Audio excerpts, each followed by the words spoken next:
Welcome once again, ladies and gentlemen, to Squares of the Round Table. I'm Jive and Ivan Rivera, and of course with me today is Mike and Jeff. How we doing, boys? Excellent. Oh my God, Ivan lives. He's here. He's among alive. us. He's with us. We missed you so much, Ivan. Come here, let me help your leg. Well, it's nice to be missed, boys. Thanks for, I'm not kidding. Come here, let me help your leg. Seriously, no. Why? I don't know. I'm just... We are happy to have you back.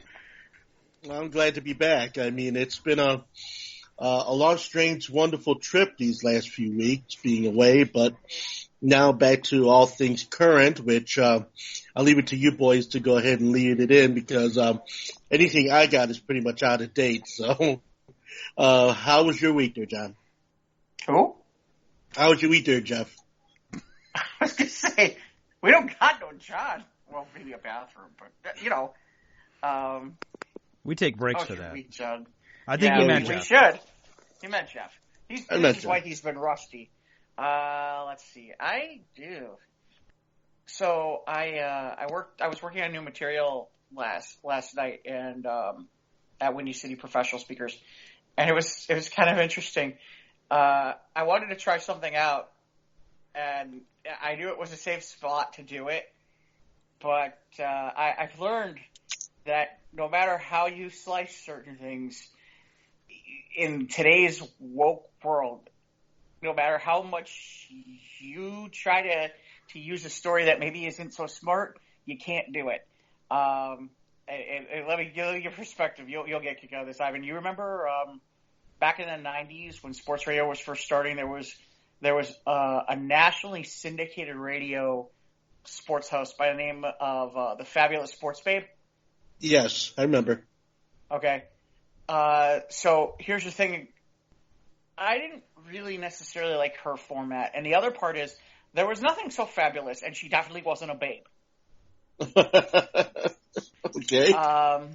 So I was talking about networking and connections and being careful about who, because it's a small world and you never know who knows who.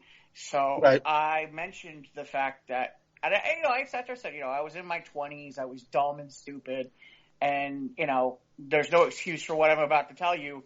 We've all been there. So. Which is I used to call her the flatulous sports blob. And I used to do the little jingle, the flatulous sports blob. She's flatulous, the whole thing. Right. Needless to say, the women in the room immediately all had that look on their face like, no. And you could see them all looking at me like, no. And I'm like, you've made a mistake. Yes, I have made a tactical error that no matter what, mistake. No matter how much I try to clear this up, that I'm an idiot and an ass for even starting there and making fun of myself for it, it's not going to take that part away. And I'm like, that's not going to work. It was so funny because they're like, yeah, that's a good story. Just remove this, this, and this. I'm like, oh, yeah, all right. They're like, if we didn't know you, we'd be offended. I'm like, well, that's kind of the reason why I was trying it out here was to see what your guys' reaction would be, to see if I could swing it. Because there's a part of it where it's kind of funny, but there's a part of it where it's not funny. And and I can understand if I was a woman, I'd be mad and I'd be angry. At the same time, we all kind of laughed about it. And anyway, So was it a wholehearted laugh or was it kind of a nervous type of a laugh? Who, us just now? Yeah, no, the laughter in the room. In the room. Oh, for that? Oh no, I got looks. I got looks. I got that look like, oh, I went too far.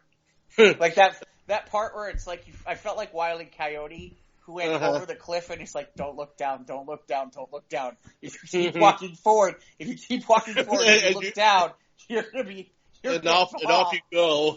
You're falling.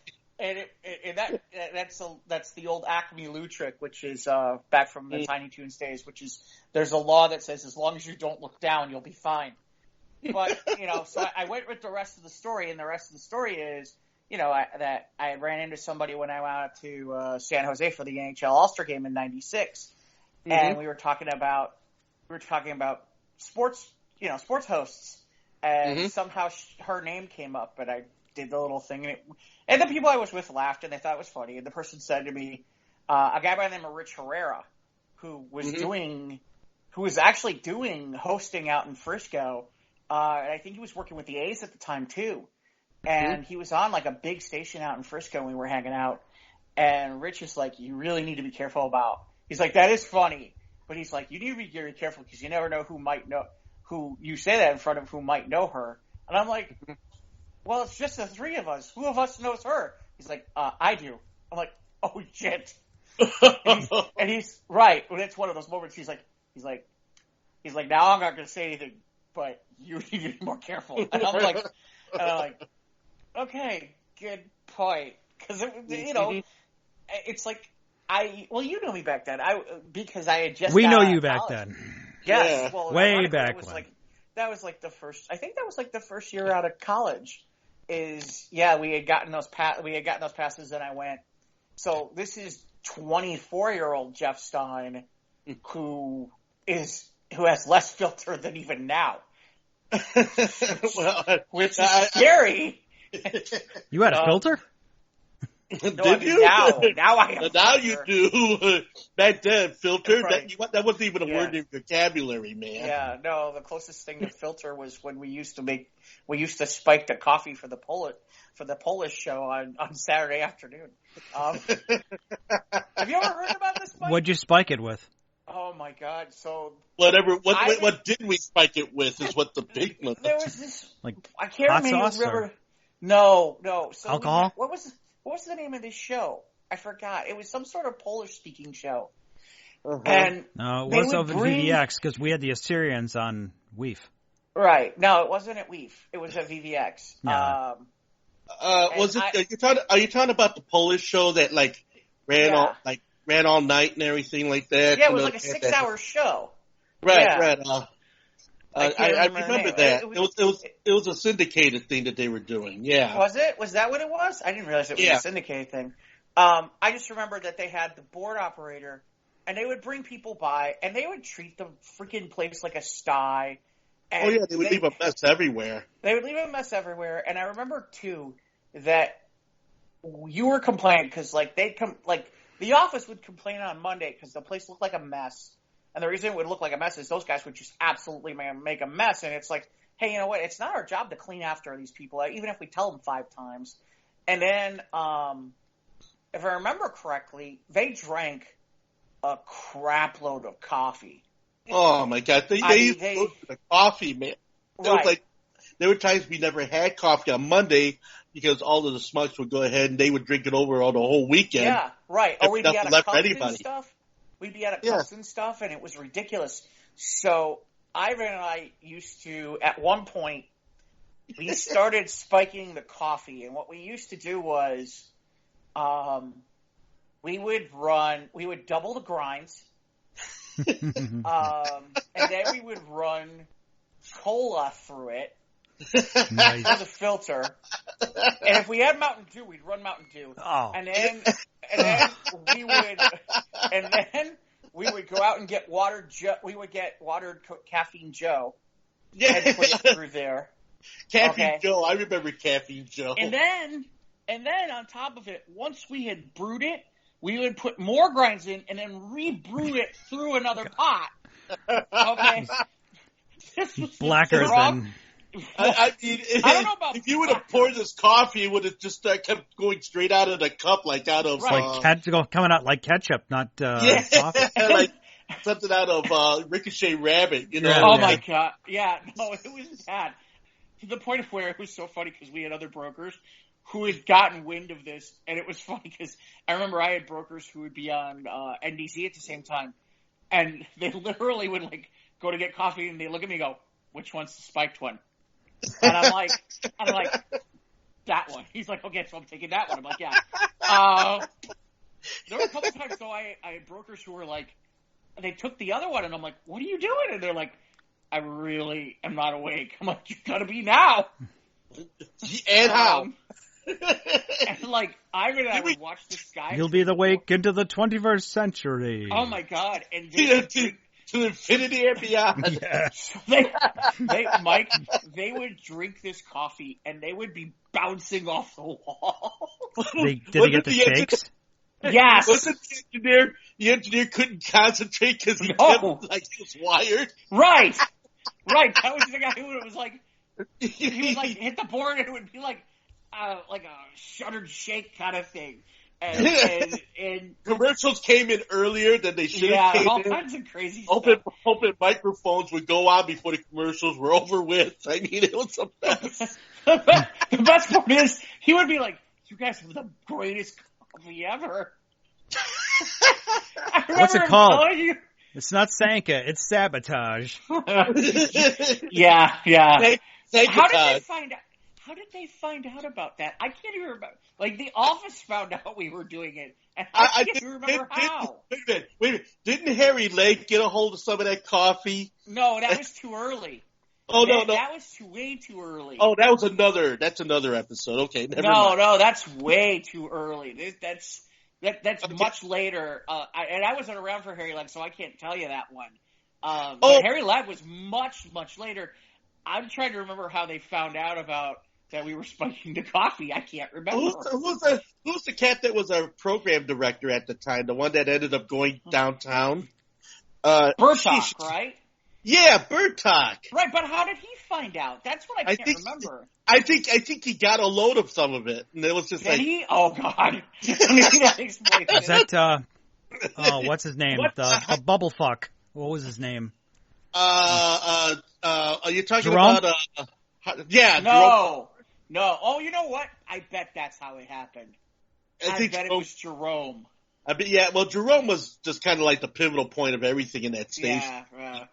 That guy would write long dissertations on why we should move everything to a VHS tape, and I'm just like all the programming. You know this is radio, right? Well, right, and it's like he wanted to move everything to a 6-hour VHS tape, and the only reason he wanted to do that was so that he didn't have to do anything. Right, and he could go across the street to Timbers and drink his nuts off, Yeah. Yeah, and take a nap and all that stuff. And, did I tell you the story about the one time when I trusted him with a show tape, and I was listening from my house? Okay, I didn't tell you this story. Here we go. So I had given him a blues tape. Okay, he was all excited. Oh, I'll put this blues tape on for you, blah, blah, blah. I mean, I paid for the time to have this thing, go over the air. Okay, so right. I'm like listening, and I'm listening as the tape is going in and out of, sequence. It's like it's sounding all garbly and all crunchy, and I'm like, the hell is going on? I thought maybe it was because I was too far away. So what happens? I decide to jump into my car, and I go to the radio station. I'm following the signal. And of course, he's not even there, is he?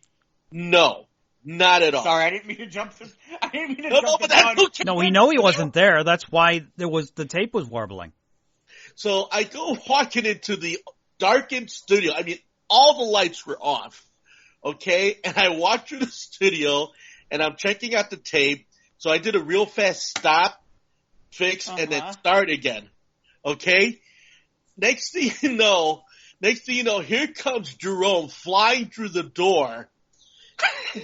And I'm sitting in the chair, and I'm like, where have you been? He's like, it was,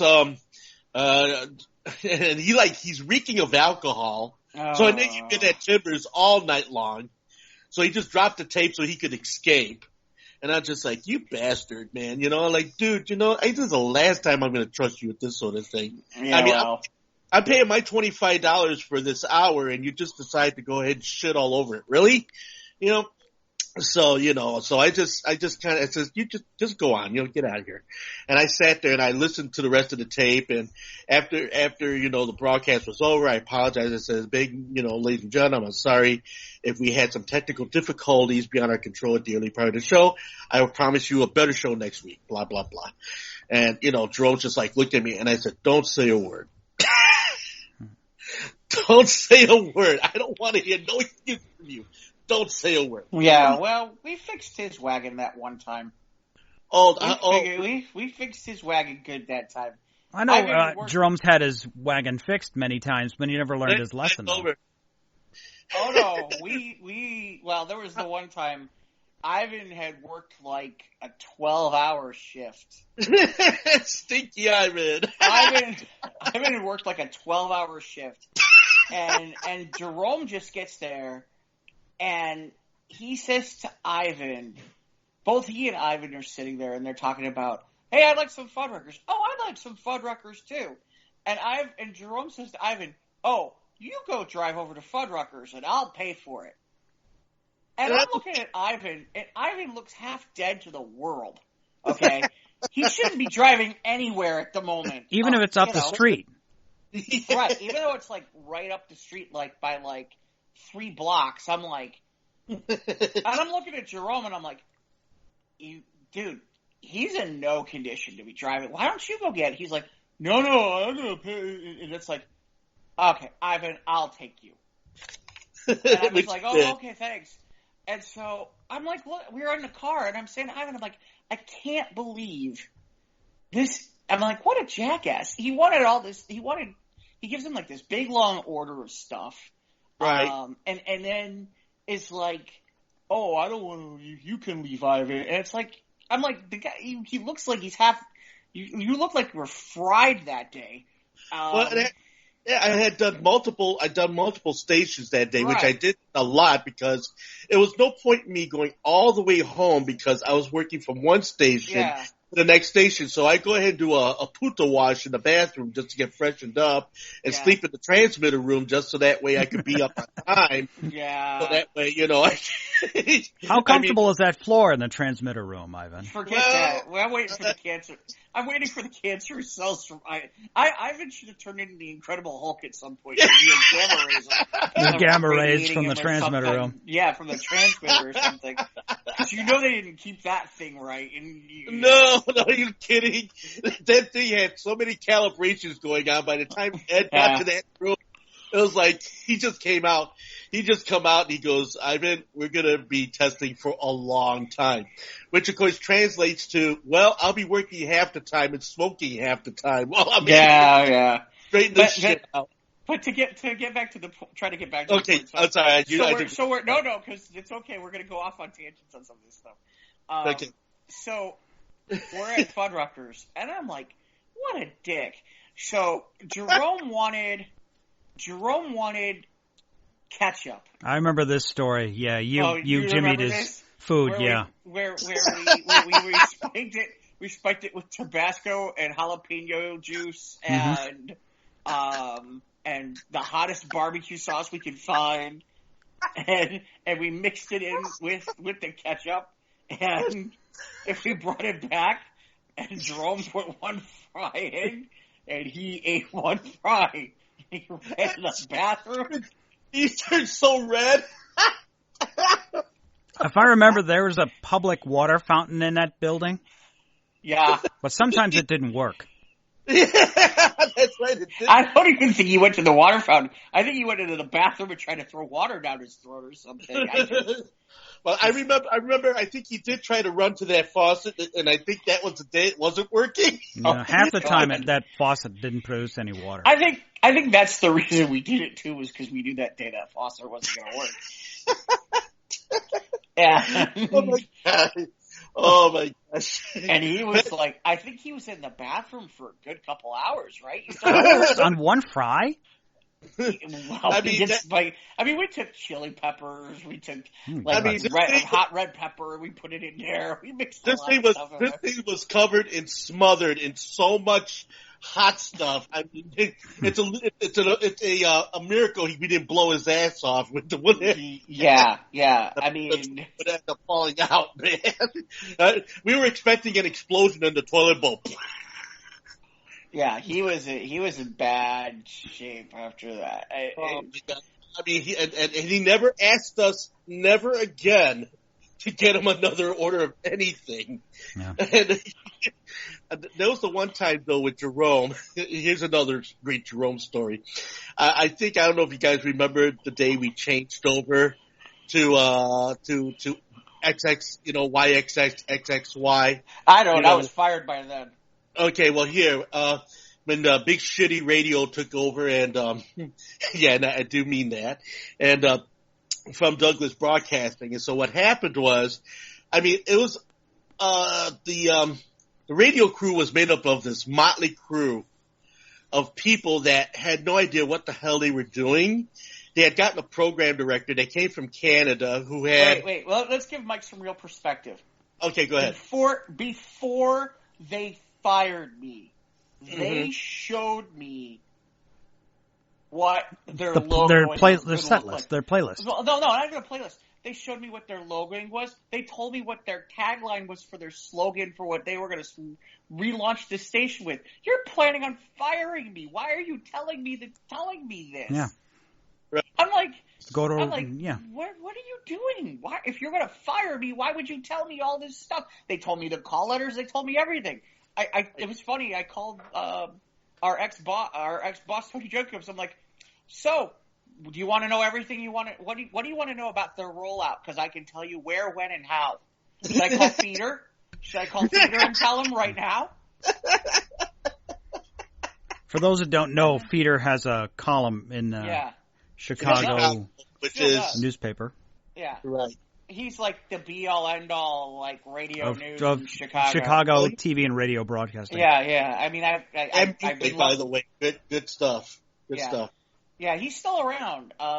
He has not really relinquished the throne. Not that there's really a place for it.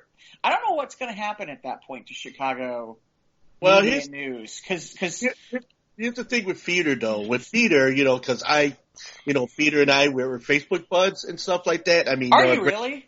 Yeah. Yeah, he's on Facebook. Yeah, he's on Facebook. I just didn't know you were buds. That's well, we were buds because of the fact that because at the time he was writing, Chicago Doo-Wop, Chicago Soul. He wrote those be-all, end-all Chicago music books, which those are kind of like the holy grail of Chicago music history as far as like all that music is concerned. Mm-hmm. So it was kind of mixed in with all of that whole thing going on with the rhythm blues and the soul and all that, and the doo-wop and, and of course many conversations. This goes into a whole nother tangent, but I'll get to that in another show. But the point of the matter is, Robert Feeder, if you got blasted by Robert Feeder on the paper and everything, you're done. Yeah, you were done in Chicago. You were done. You had to move to another market. Yeah. And when you say another market, nothing above like top 5. Exactly. Welcome to like He'll be in Dubuque, Iowa. Arkansas. Yeah. Welcome to Wet Dog, Maine. Yeah. Seriously. Welcome to Putney, Vermont. Right. Nowhere. Welcome to Hairpin, Missouri. Right. I don't even think you get picked up by like Cedar Rapids, Iowa, or something like that. Trevor, Kansas, or something like that. Right, something like that. I'm broadcasting now just to the parking lot this evening. Yeah. Thanks, Peter. Thank you for that. Yeah. You shit on my head, now my life is over. In fairness, to get that Feeder that bad, you had it had to be a cardinal sin. You had to burn him real bad. You had to do something that you knew was a bad idea and really stupid before you even got that far. Well, it was just like the time when VBX, became XXY, and then they had the Heart and Soul channel. And I already told you guys the story about what happened with Heart and Soul. We've retold that tale about the quick rise and the quicker even fall of that station. I mean, just the fact that, Feeder got a hold of that and that was the end of that. And, Martin never recuperated from that major faux pas of, situations with that. But the thing is, wasn't Marston with a good, I think Marston was with a decent sports radio station in Philly. Yeah, he was. That. He was with WIP, right? Wasn't he? Right. Yes, he was. But what happened was, after he took Murphy out of mothballs in Florida, that was a bad idea. To become the 80s channel, which also got stolen. Yeah. And then which which included Fred Winston, who was not 80s, more like 70s. Yeah, the one I sold a Furby to. There's another one. But oh God. So what the thing about it was that he had to sell the station in Philly to fulfill the contractual obligations he made to Murphy, and then when the '80s channel fell on its face and everything like that, then and Murphy couldn't work anymore. It was like, okay, dude, I've got no station. Thanks for the money. I'll see you later. Yeah, so in the process, getting Murphy, he ended up losing the station too in Philly, and then he had to sell 103.01 to Viva, a Spanish radio station, which I think they still run to this day. Didn't Heart and Soul have a DJ from like 93.9, like Light FM? I don't remember one from 93.9, but I know. What's her name? Donna Mullen. Wasn't Donna Mullen from 93.9? Yeah, Donna Mullen. Yeah, Donna Mullen was there for a little while. Yeah, you're right. Yeah, some of that soft rock. Cover. Yeah, she ran for cover fast as soon as she figured out what was going on. It's like, as soon as she out of here. As soon as she found out, along with the advertisers, that we got two 1,000-watt stations digilinked between Highland Park and Deerfield and Coal City, Illinois. Yeah. It wasn't Chicago at all. No. Well, forget that. They showed them fake. If I remember correctly, they were running around with fake coverage maps too, and it was on the computers, which the people who came into the station saw on their screens. What a mess. So what happened? Yeah, that place was... That was a zoo. You know what the scary part is? There's an example of further proof that if you've got money, you could just be a bunch of dumbasses in radio and... Oh my God. God. It was WKRP live. It no, really was. No, WKRP was good. This was bad. Well, this was, but I'm talking about like the funny shit that went on in the station behind the scenes was just, it was like comedy gold. My favorite was you had been gone for like a month. Uh-huh. And you said, I was at your place and you said to me, you looked at your watch and you said, they will now play the following 6 songs in order. And you named them off and you turned on the radio. And they played them in order. In that exact order. In the exact order. Exactly every artist in the exact order. And you hadn't been there for a month. It's like, wow. They're not even trying. They're not even trying. It's just like, God. They were so clueless. Yeah. Oh my. And then the thing about it was when they went into the launch, Jerome decides, now back to Jerome. Oh, God. We're all in the parking lot, and we're listening to the station on the radio, on one of the people's radios in the car. And then Jerome decides he's going to add his take on what should have been on the station, which was not called for at all. That night was the night that Jerome ended up getting his what for, and the following day, when I went to Coal City to get the part that they needed in Coal City, I came back and old girl comes up to me and goes, Ivan, you're working the rest of the day. I go, where's Jerome? He goes, oh, he won't be around. He's done. So I ended up having to finish off his shit because they got pissed off because Jerome finally just really pulled the pin on the grenade on that.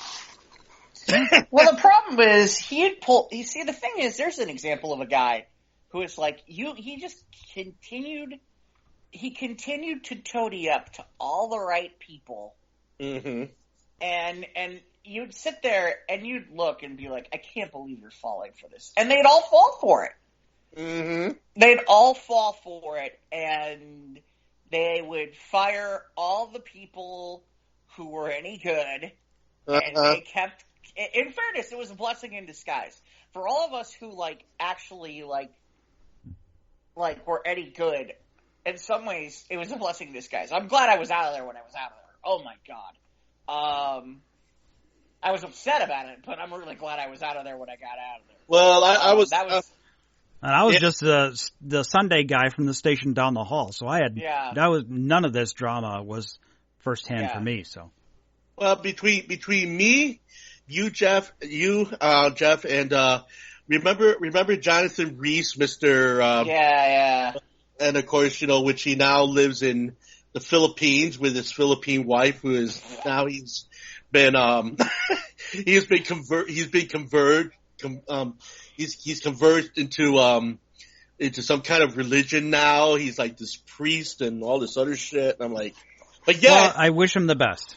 I've only talked to him a couple times, and I walked in on him once with a girl. I came in late one night to pick up my check, and I turned on the lounge lights, and there they were on the floor. I'm like, oh. Is that or was that Chip? That was Jonathan Reese. Oh, that was really? Jonathan Reese. How is he He quit. When he lost his job at VVX, he came to the WEEF.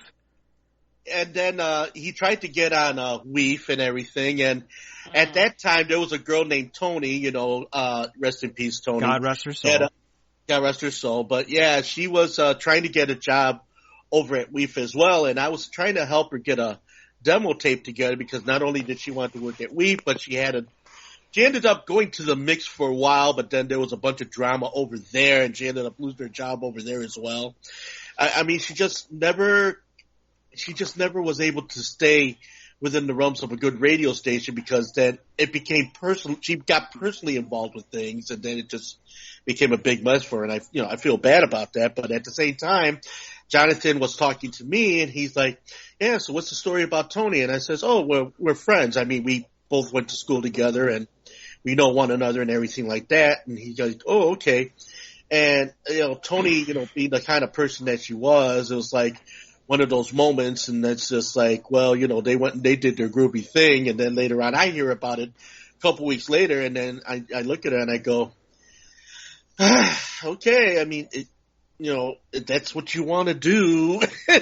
I mean, how are you going to stop somebody from pulling a trigger and they're going to their head? I mean, what are you going to do? So it just became that type of a thing. So yeah, if the walls of WEEF could talk, what tales it would tell. But yeah, those the old VVX and the Heart and Soul Patrol with those the VW bugs. With the names of all these the new Beatles. Yeah, Bernadette and Smokey and Otis. Where they'd give the interns all this stuff to go downtown and hand out stuff, and in the end, the interns would throw it underground and go hang out at the beach all day because no one was monitoring what they were doing. No, you're right. And they were just basically goofing off the entire time. I remember when Kevin Q. Harvey tried to teach me how to drive stick in one of those days. We went to a parking lot. I almost went over the bridge. Oh, God. I couldn't get the hang of the 3 pedals. I really couldn't do it. And he's like, oh my God. He's holding his hands over his eyes Ivan, shift. What dude, hit the clutch. Things making all this horrendous noise. Gears crunching. It was a mess. It was so bad. I swear to God, it's so funny because it's like, I didn't really work for a lot of good radio stations. I worked for a lot of really bad radio stations, and yet the irony is, I have a crap load of stories that are radio stories that people would go, "Yep, totally know about that. Totally hear about that."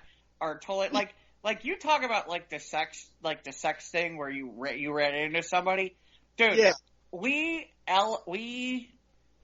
rented out 820 to Radio Unica. Oh shit! And now, what is Radio Unica? Radio Unica was this unit out of Florida, and they were syndicated. And they had bought Chicago because they were doing local programming, and then they were kind of mixing it in with their syndicated stuff. And they had a morning show, and then I can't remember if they had an afternoon driver or anything or what else so they were adding in if there was anything local. But they were using the 820 signal, I think, for a bit. And in the beginning, oh God, you're going to get a kick out of this, Ivan. They're doing morning drive. I'm their producer. Mm-hmm. I don't speak a lick of Spanish, and you know this. Okay. Okay. And the way the board, the mixing board is wired is such that I have to pick up the cue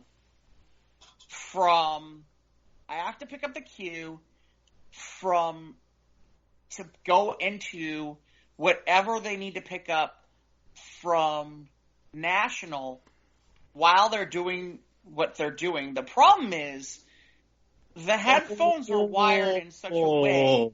The headphones are wired in such a way where if I put the headphones into cue, my headphones into cue to listen to make sure that I'm picking up the cue, it puts everybody's headphones into cue, which meant whoever was live would hear that and they'd freak out.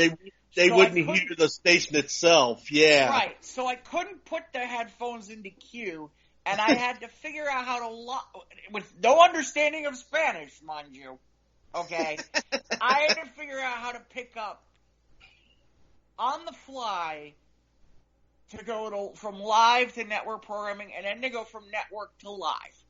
Wow. And the best is the guy who is the program director is yelling and screaming at me about it. And it was funny because the sports guy had been around forever. This guy, Ramon Martinez, who's like a legend, who's done Spanish-speaking sports in Chicago. And he looks at me and goes, you understand he doesn't know anything about Spanish, and I think he's doing a pretty good job considering the equipment here sucks. And I look at him, and the only reason I got it is because I had met Ramon when I was doing all the sports stuff, so he knew who he was. He knew I wasn't like some poser, and he's like, he's doing a really good job. It's just you're not giving him anything. The point I'm getting at is, so when they finally got all their crap together, they start bringing in salespeople. Oh shit! And when I say they were bringing in salespeople, they looked like all the girls on Telemundo. Wasn't there a girl named Fabiola that was part of that crew? Fabiola. I don't remember. Fabiola. I can't remember. All I know is... I know there was one girl that used to be part of that crew. Oh, I don't know. All I know is every salesperson they had was some woman who looked like they belonged on some gorgeous girl, Spanish girl who belonged on Telemundo TV. Like on a novella or something. Right, on one of those novellas or something. And I knew there was a Fabiola girl because that's how you get sales, folks. Oh, yeah, they had other ways of getting sales too. Oh yeah. And they were very good at talent relations and relationships with management. Talent relations. And relationships with management and relationships with producers. I cannot tell you how many times I accidentally walked in on a couple of them. Well, because I remember Fabiola being a part of that whole crew. She used to wear this blue dress and black tights, and she was I do. It was this gorgeous girl, like waist-length dark hair, and I'm just like, oh my god, I gotta get out of here. Oh my god. Yeah, but this is when we were downtown, Ivan, so I don't know how you would, well, I don't know. Anyway. I know that because when you remember Radio Uno, they did try to get in with us for a bit, and I guess something didn't work out, and that's when you ended up getting them. Yeah, so they were downtown for a bit, and they had their own thing. And then at some point they were in the Sun Times building, and then they were on 950. And then the Catholics were on 820, so there really wasn't anything happening there. So at one point I had to make sure that the Catholics were going okay, and then Radio Unica was their own thing, and then you had NDZ all the way down at the end, which is where I would hang out in our studios. And here's the best. You'll enjoy this, Ivan. I don't think I've ever told this one on here. So the first time I meet these guys, and we're talking just in general, and they're like, yeah, we're going to do a show in the morning, and we're going to talk about sports, so we're going to do this, so we're going to do that, and we're going to have traffic. And I'm like, oh, really? You talked to Shadow Traffic about getting traffic? huh? and they're sitting there, and I'm like, yeah, you know, you have to actually pay Shadow. You have to get a contract with Shadow Traffic in order to do traffic on the radio. Yeah, you have to pay Shadow. Yeah, you have to pay Shadow Traffic. You have to work a deal with them, and they're like, and the next thing I know, they both start talking Spanish.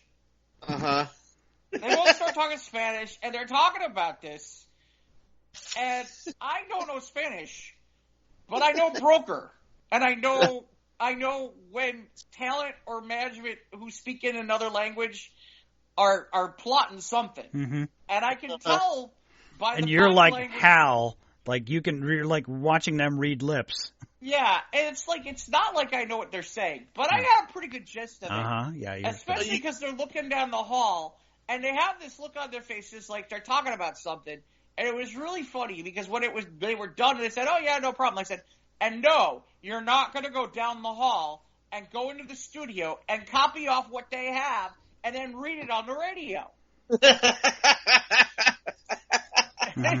And the guy looks at me and goes, and the guy looks at me and goes, "I thought you said you don't speak Spanish." I said, "I don't, but I'm not stupid either."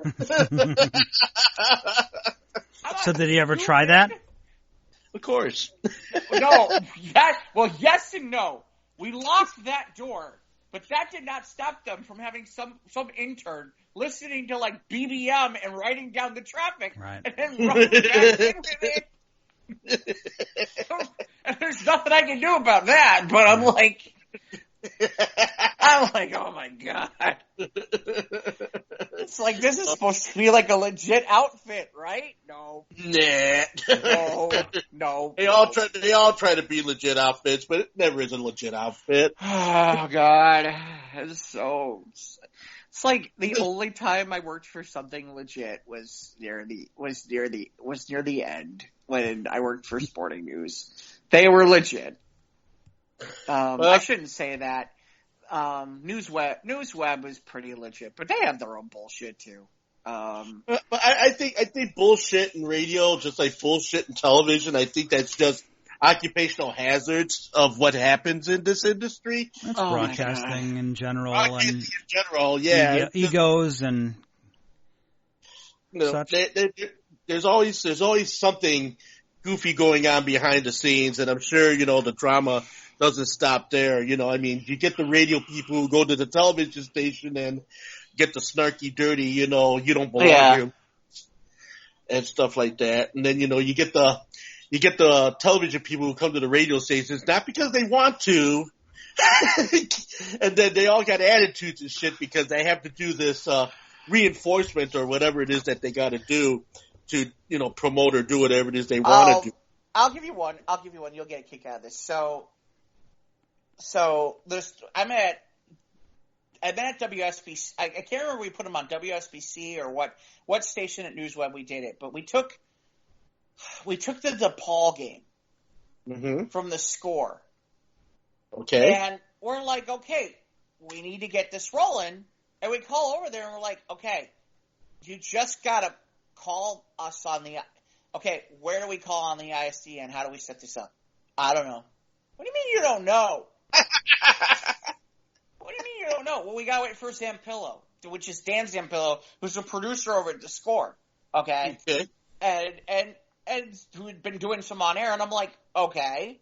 I'm like, none of you know how to work an ISD? There's like 4 of them there, and like supposedly none of them know how to fucking do an ISDN line and how to do this. They all got to wait for Zampillo to show up. And I'm like, we never had a fancy ISDN line. Well, the point I'm getting at is this is the Score Sports Radio 670. This is a major radio station. You got 4 producers. Not a one of them understands how to connect an ISDN line. I'm like, what the hell do you people do there? You people don't know how to hotbox. Oh, this is not good. I mean, they had to literally wait. They had to wait. Like Zampillo showed up at the last minute to connect it, and it's like. And it was funny to talk to Zampillo. I'm like, maybe I should put in an application for you guys. He's like, you could, but you're gonna get pissed. And I'm like, okay.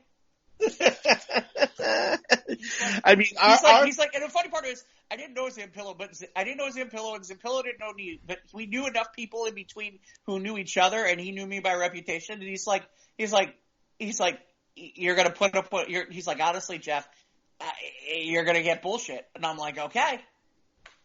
Mm-hmm. I'm like, but at least I know how to put it in an ISDN line, and he's like, shut up. He's like, and that's why you're not gonna be able to work here. And it's like, you're gonna say shit like that, and people are gonna get mad, and I'm like, so much for that. That's how I ended up at Sporting News for a while. I'm like, thank God. Remember how we used to do our call-ins, Mike, when we used to have people call our phone? Oh, God. Our phone had to be patched in to our the board. Production studio. Yeah. Your analog... Assuming the necessary equipment to run the show that day wasn't being pawned by Chip. Yeah. Oh my gosh. Or, the fact that, Mr. Jesus Marimba would be gone for like 8 weeks at a time, and the owner of the station would go down to New Orleans for, Mardi Gras. That or he'd go down to Mexico and, anyway. Ivan. I'm going down to Mexico. It's not that big of a deal. And tell Stein to shut up. It's not even working for me. Or Chris would a couple times. This happened more than once that our funds weren't transferred to the proper account and our paychecks bounced. Oh yeah. You guys had that. I never had more than once. God. More than once. Oh, that's not good. And then, of course, the shenanigans between Howard and Chris, and Chip. All the backdoor shenanigans happening at the after hours over there. That was crazy of itself. I still like the unofficial name for the call letters, which is WEEF. We're ethnic every fucking day. That's right. Yeah, we were. That's ethnic. That is just so perfect. It should have really been the real call. It should have been a real tagline, and then bleep the effing part. But if Taz, who of course ended up going to better stations after his I wonder what happened to Taz. He had a lot of good production skills. He was solid, man. He made a bunch of great commercials for us. I remember, when he made commercials for you, he did the top of the hours. And just to be clear, we're not talking about Taz, who ended up being the WWE Taz. No. Yeah, not the pro wrestling Taz, but yeah. Right.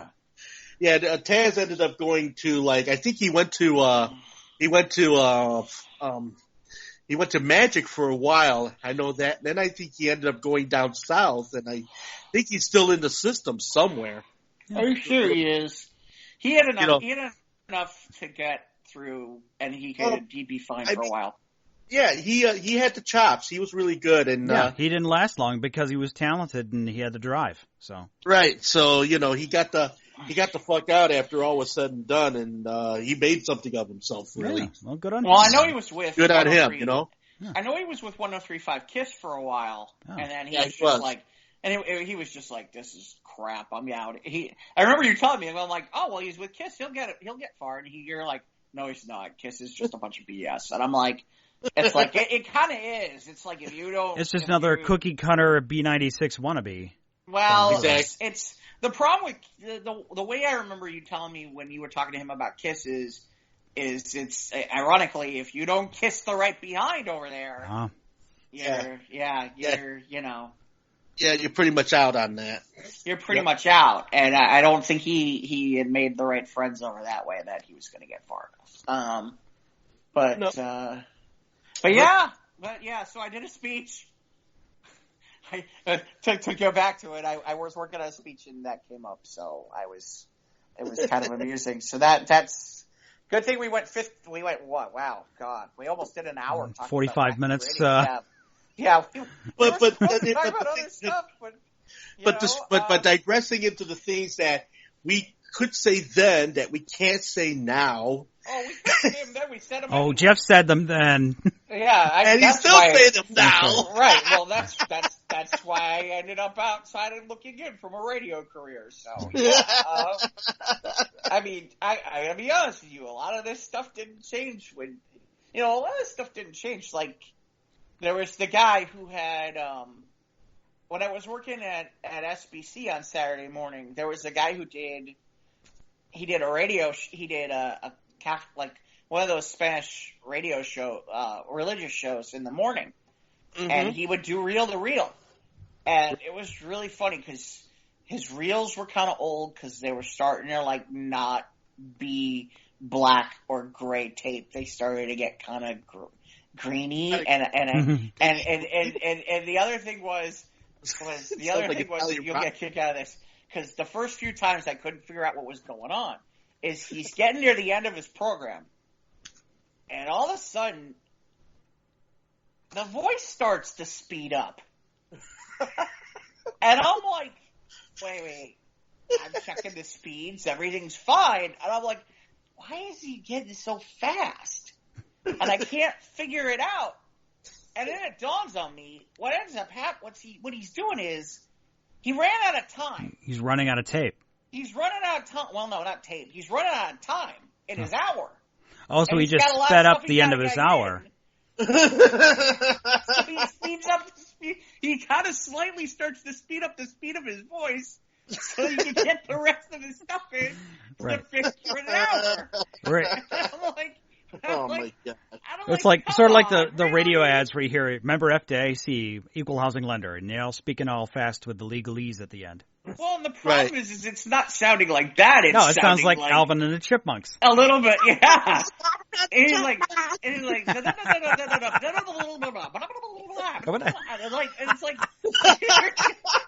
I'm just like, and of course we're going to try to end this program. And the funny part is I said something to my boss. He's like, I don't care the check. And I said something to our general manager, and he's like, the check's clear. I'm like, okay. I'm like, you're the one who's complaining about making sure we have good air quality, and now you're. It had the check clear, so who gives a shit? Right, and I'm like, and the best is the one time I would never see this guy, and there was one time I saw him, and I'm like, we can all tell that you're running. You're speeding up the tape. And he's like, he looks at me, he gives me a dirty look, and he walks out. And I'm like, I'm trying to get 2 pounds of bologna out of a 1 pound bag. Oh, God. Okay. That, and there was, I can't remember her name. There was somebody over there that was doing a show, and she was a female broker. And all I can say to you is, anytime we had a female broker who on a scale of 1 to 10 was at least better than a 6. Oh, I remember we had a Greek broker that was like that. She had the Greek show, and she used to come the 2 10-inch reels, and I guess that was her show. Yeah, she moved over there, but that's not the show I'm thinking about. Oh, okay. I just wanted to I'm not thinking about her. I was thinking over at SBC, and I swear to God. So anytime you had an attractive broker. Right. Uh-huh. So anytime we had anything that resembled an attractive female broker, it's like everybody in the place was kind of like, can I hump your leg? I mean, I'm serious about this. Like, all of them would be bending and running around like crazy people, and I'm like, and they're like, oh my God, she's so gorgeous. And I'm looking at her, I'm like, she's all right. And they're like, that's because you go to strip clubs all the time. I'm like, maybe, but she's still just all right. I mean, we're not. And why are you guys acting like ridiculous, horny little kids? It's like, that's because they were horny little kids. Right. Well, because unfortunately at some of these stations, it's like, I remember the time I got hired at VVX and somebody was like, yeah, we were all really kind of rooting up. It would be a chick. And I'm like, well, you saw the name on my resume. It's Jeff. I mean, that's not a girl's name. Well, no, but they didn't know who was hired for the job at the time. But I still remember that they were like, we were kind of hoping it'd be a chick. And I'm like, Well, yeah, thanks for that. Yeah, I'm like, okay, and I didn't understand why, but it's like, okay, radio is kind of depending on where you're working, radio is meat sausage land, yes. Female. Yeah. Unless of course Eugene Mad alone, then of course some things are better with the lights off. Well, and there's an example of somebody where it's like there's an example of somebody where it was like she was the metal. She had kind of that metal Harley rocker chick thing going. Oh, she had that open road radio show and everything. Well, this was a little bit before that, but I mean, just enough that you were just sitting there going, yeah, I'd be interested in that. And she knew it. She knew every guy in there would basically be like, yes, Tina, whatever you want me to do, Tina. Exactly. Kiss my feet, yeah. Yeah. It is, she bent over at the counter and everything like that. She's got a halter top on. Can you put these on cart for me? Yeah. And of course, I'm 24, and hormones are still running through me all over the place. So I'm like, yeah, exactly. After a while, I realized what a pain in the butt she was. The old Tex Avery Coyote kicks in. Yeah. And by the way, that's the other thing that was always amusing to me was her and another person, I'm not going to mention the name, got booted when I was over at Douglas at the last minute, and they were booted unceremoniously off Douglas. And I still laugh about when the time came, they decided that they were going to get their revenge, and their revenge was going to be on me. And they were going to do the same thing to me. And I'm like looking at them going, you do understand that you think this is revenge back on your ex-boss, but here, I mean, yeah, I know him, but he's not going to care. All he's going to sit there and say, dude, I'm really sorry that happened to you. Mm-hmm.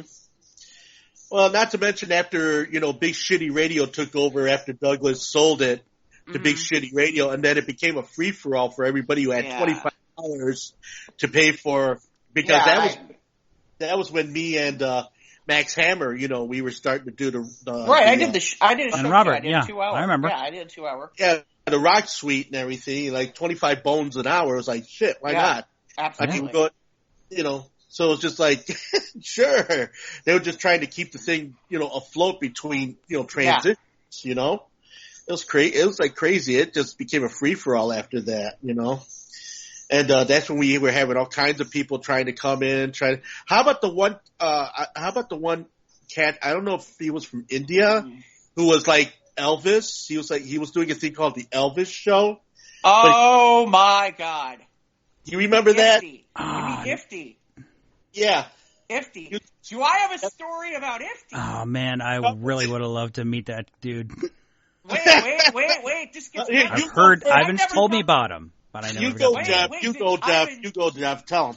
So no. Here's the part. I don't think you're aware of this, Ivan. What? So I get to SBC, and I'm filling in for somebody one night, and in walks Ifty, and I'm like, "Are you kidding me?" And Ifty looks at me and goes, "What are you doing here?" I'm like, "Oh, I kind of work here. I fill in, and I really work the weekends." He's like, "Oh, yeah, hey, how you been?" I'm like, "Oh, pretty good." It was really funny because the person I was shadowing at the time, I know what it was. I was shadowing somebody, and he walks in, and we start talking, and the guy looks at me and goes, "You know him?" I'm like, "Yeah, from VVX back in the day." So here's the best. So, like, I knew Ifty, and it was funny because, like, I'd see Ifty every so often. We'd talk about the old days. I'm like, yeah, I still talk to Ivan once in a while. He's like, "Oh, really?" I'm like, "Yeah." The best is, here's the best, and then comes the best part of this. I'm leaving my aunt's from Thanksgiving with my mom, my dad, my aunt, my grandparents. Okay? Wait, maybe not my dad. It was my mom, my grandparents. My aunt is not with us, but we're in the elevator. Elevator door opens on a floor. Door opens. There's Ifty. Ifty sees me, "Hey, how you doing?" I'm like, "Oh, I'm good. How are you?" He's like, "Not bad." My family has this look on their face like, "What? Who? How do you?" And the best is I'm like, oh, things go well. He's not bad. And of course, it's a Thursday, and I know he's got a show. So I'm like, oh, he's headed out to the station. He's like, oh, yeah, that's where I'm headed now. I'm like, yeah, absolutely. Hey, have a good show. And then they look at me and go, oh, from the radio station. I'm like, yeah. Other than that, they had this look like, how do you know this guy?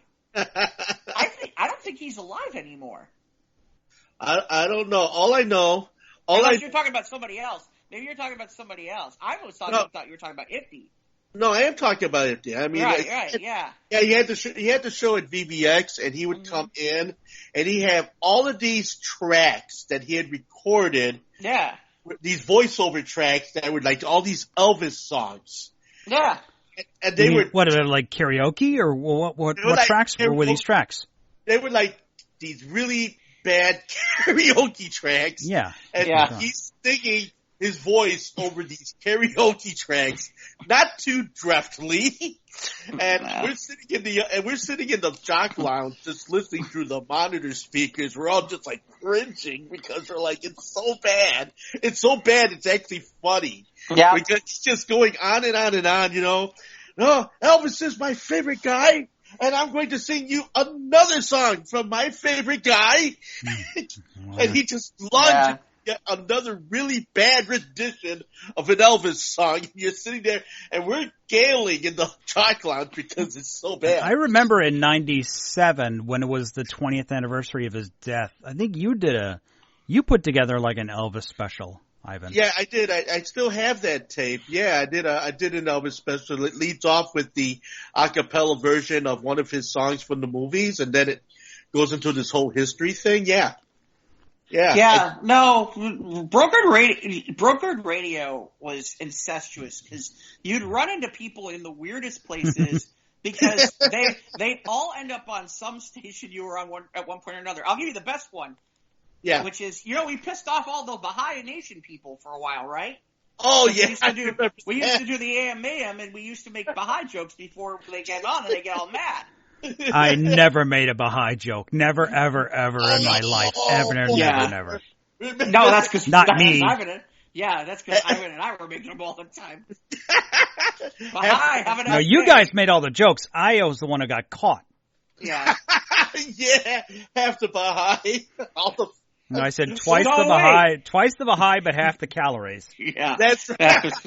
That's the one that got me busted. Yeah. The old ladies called the station. You have no right saying something.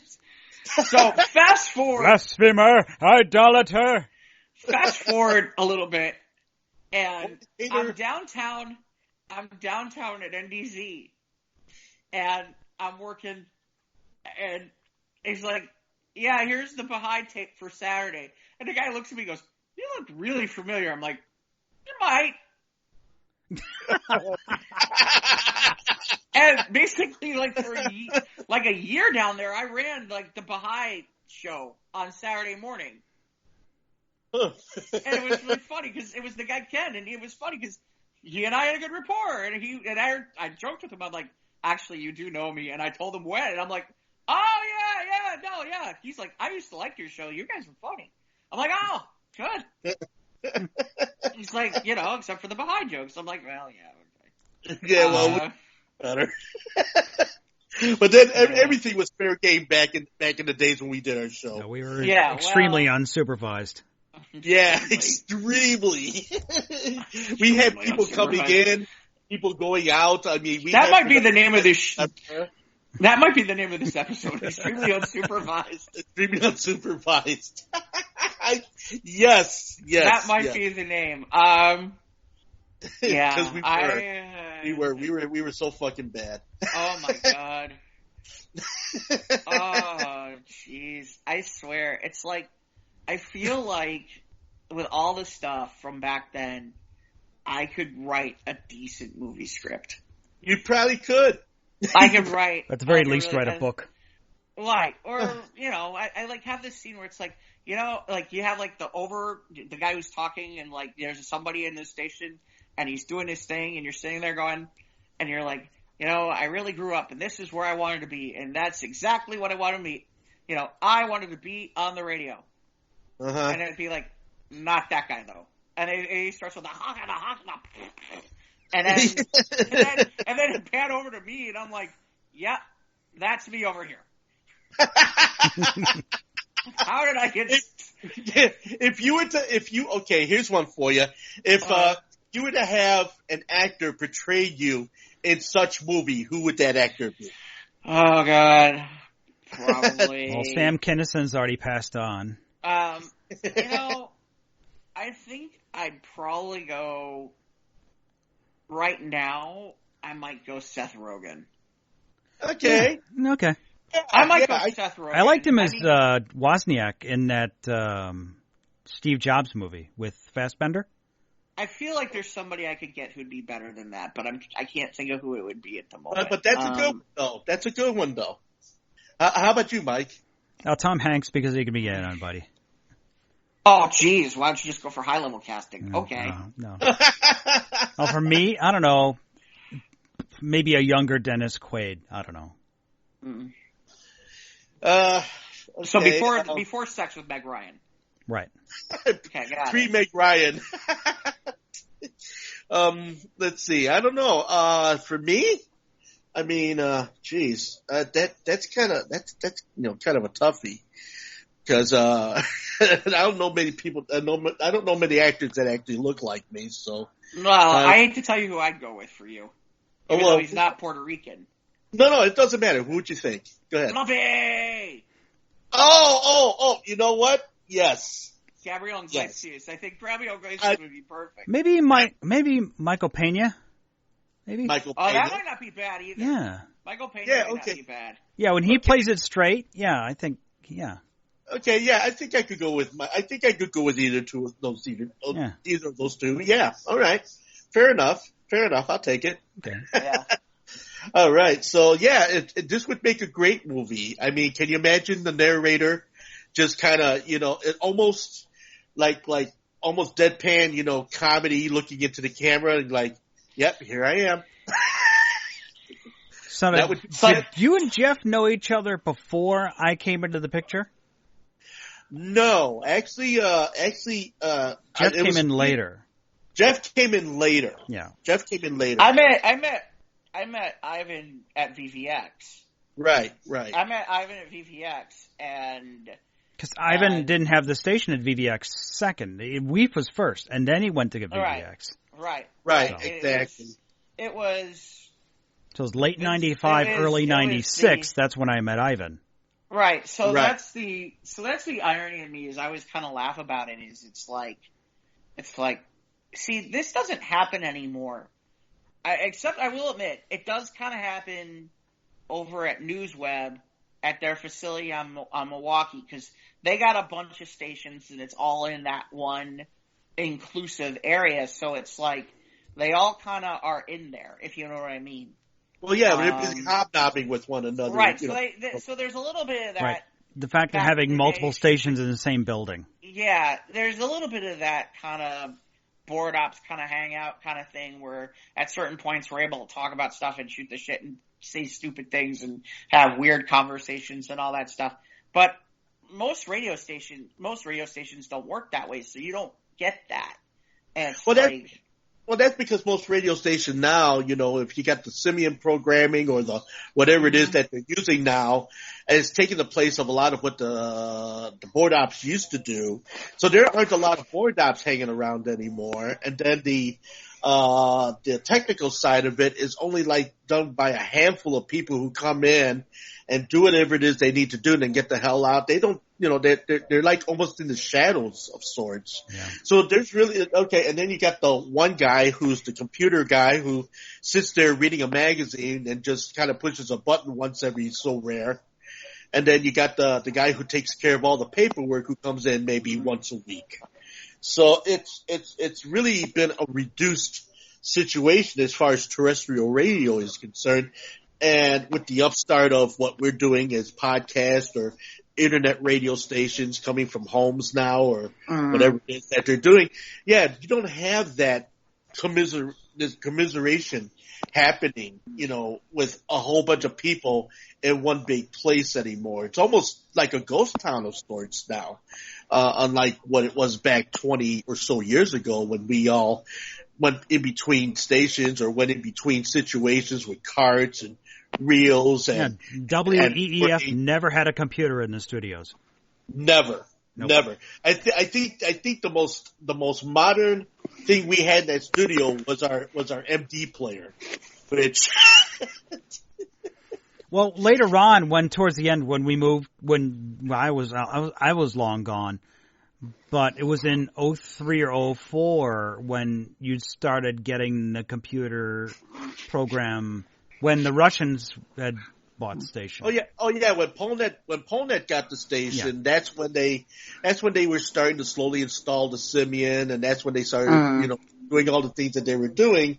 And the point of the matter is, by the time 2010 had come around, most of the programming and most of the stuff, the programs that were on those computers had not been changed in almost 8-9 years. So they were just running those things into the ground on nauseum. Yeah, older computers on older operating systems still just. Yeah, and there was just this hybrid craziness between the computer working these analog board controls and everything, clicking on and off, and if the slides weren't properly turned up and everything, you would get the signals coming in from the pods, poor old telephone signals, mixed in with what was happening on the computer, and these would get crossed over, and it would just be a big mess. Sometimes I remember having to rush to the radio station just to be there on time to make sure certain things were turned up or put down.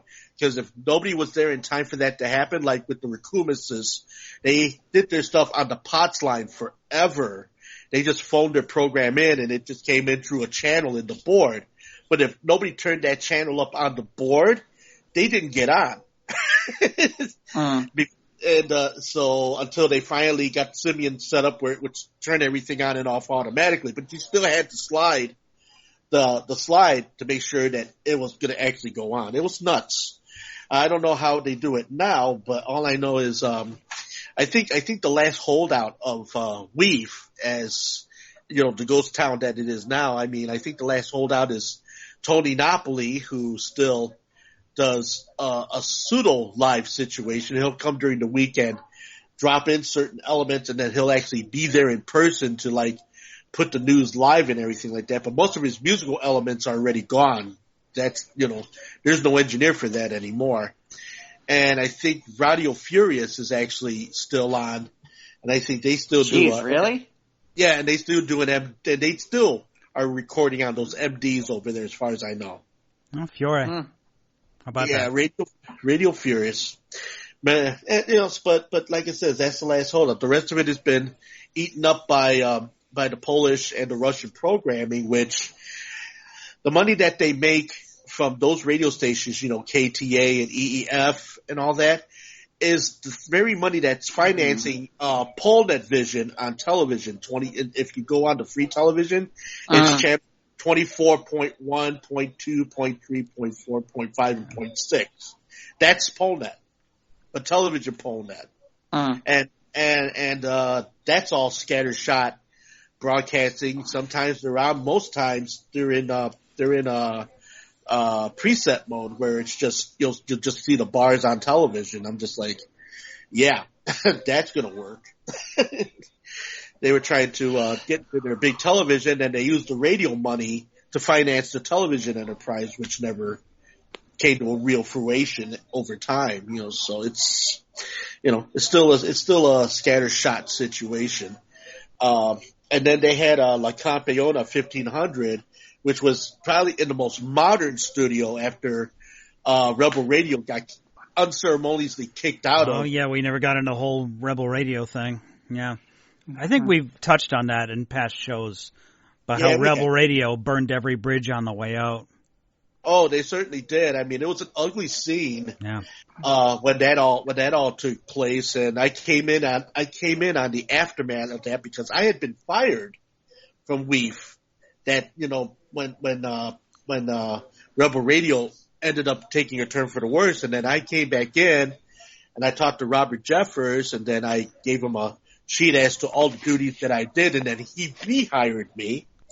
And then we ended up cleaning up the mess that was left in the wake of the whole situation with Rebel Radio. So it was, but after that, it was just like, pretty much by 2012, all the magic had pretty much gone out of it. And Polnet finally pulled the plug on any of the time that was there other than just what was there already. So that's how, I kind of laugh because really, I swear it's funny, like NewsWeb. NewsWeb ended up buying like every other station I worked for. With the exception of VVX, NewsWeb like owns like every station I ever worked for. Like they own 820, which is the progressive talk station. Okay. They own 750. They own 850. They own what used to be the Bear. Which I worked at the Bear for a short time, yeah. Right. They own that, and then they own 1240, and they own, I think they gave back the CFJ signal. I don't know if anybody's ever used that again. The CFJ? Yeah, CFJ, because they just were like, forget it. We're going to turn it back in. We don't make money with it, and they got rid of it. Yeah, I mean, I remember with NDZ 750, they had one guy, who ran the transmitter from Indiana, I think it was. And that was the greatest. I got to tell you right now, that job doesn't exist anymore today. No. That job doesn't exist. That guy would go to work every day, and all he really did was transmitter readings and a couple of things, and he'd get paid. I don't know how much he got paid, but it's one of those things where it's like, if I had that job now, I'd be happier than hell, because it'd be like, I could work on all kinds of things and get paid. Well, yeah, Mark Sodet's, And I heard through Chris Bagat, which I had a conversation with him. How long ago? When did you have Chris? When did you talk to Chris? I talked to Chris, I think it was about a year ago, I think. And because of, because I was calling because I was looking to see if he still had the 10-inch reel-to-reels, because I was looking to master some stuff out for my friend John. And he says, well, I can check into it and see if those recorders are still around. If they are, and if you want to come grab them, let me know. I'll just give them to you, because we're not using them. He never got back to me, but during the conversation, though, he had mentioned about Mark Sodes and him, getting together from time to time, and just shoot the shit about the old days and stuff like that. And he never got back to me again about meeting up with them and everything. But it just goes to show, because Chris is still at WEEF. He's still there? Yeah, he's working there currently. Doing what? Doing just like paperwork. He's just there, just like doing like he used to do back when we were at the 210 Skokie Valley Road location. Yeah. How does he still have a? Well, I don't know. I'm not going to say anything. Well, no, I know. Leave that alone. No, but I mean the thing about it is he was a travel agent too, and then of course he did extra work. I mean, he was in that movie Michael for about 30 seconds. Yeah, you saw his elbow. Yeah, I mean, no, actually he was in a jacket. He was on a train, station, and Andy McDowell, I think, walked past him or something in the movie. I think that was about the 30. He had a coffee cup in his hand. That was the only, scene I think he was in that didn't hit the cutting room floor. But yeah, so I talked to him. Yeah, and at the time I spoke with him. Yeah, he had just been reassigned to WEEF to go through the hundreds of thousands of pages of bullshit, readings and licenses and stuff that had literally been left untouched for more than 15 years. Wow. So he's, so I'm sure if you call up WEEF today, I'm sure he's probably still there doing his groovy thing. And he still is, smarmy as he always has been. You call him up, he's like, "Oh, it's you." Yeah, great. I was never really able to read him. Well, no, he was just a bit of a smart ass. He had a different kind of sense of humor. I was like, none. Well, he had a sense of humor, but until you really got to know it, you would have thought that he was just being an asshole. But it's just like, but after you get around it, it was just kind of like it was almost like oh, it's you again. Okay, great. Now I got to deal with you. But deep down inside, I don't think he meant any of that. I think he was just trying. Yeah, I know. Yeah, every time he was always a good kind of smarmy. Yeah.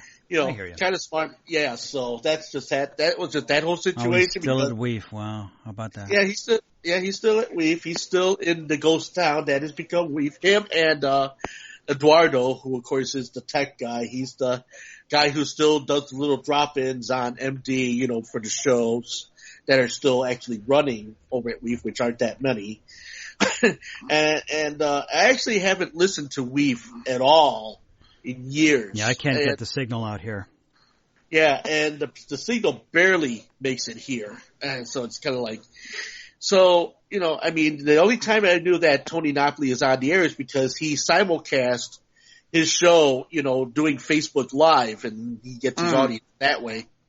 So if you click on, to Facebook Live, with Tony Napoli, yeah, he's on like clockwork, for a couple of hours, doing the same old thing he's always done. I mean, it's still good, good Italian, wholesome entertainment, that type of thing. He's a good guy.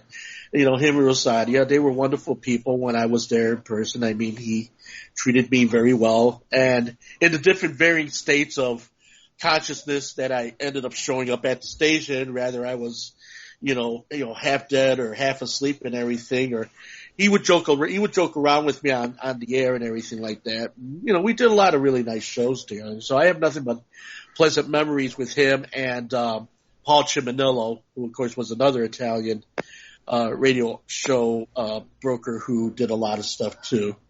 So mixed in with all the crazy, nutty, out of this world memories, there were those times where you get to be with these people and you become part of their fiber, and you're like, and they all were still passionate about this, regardless of the fact that, yeah, it was only 1,000 watts or 1,500 watts or 2,000 watts, but they felt it important enough to want to keep coming back and do the news and play the records and talk to the people in their native language and such, and it's just, that you got to admire that in a way.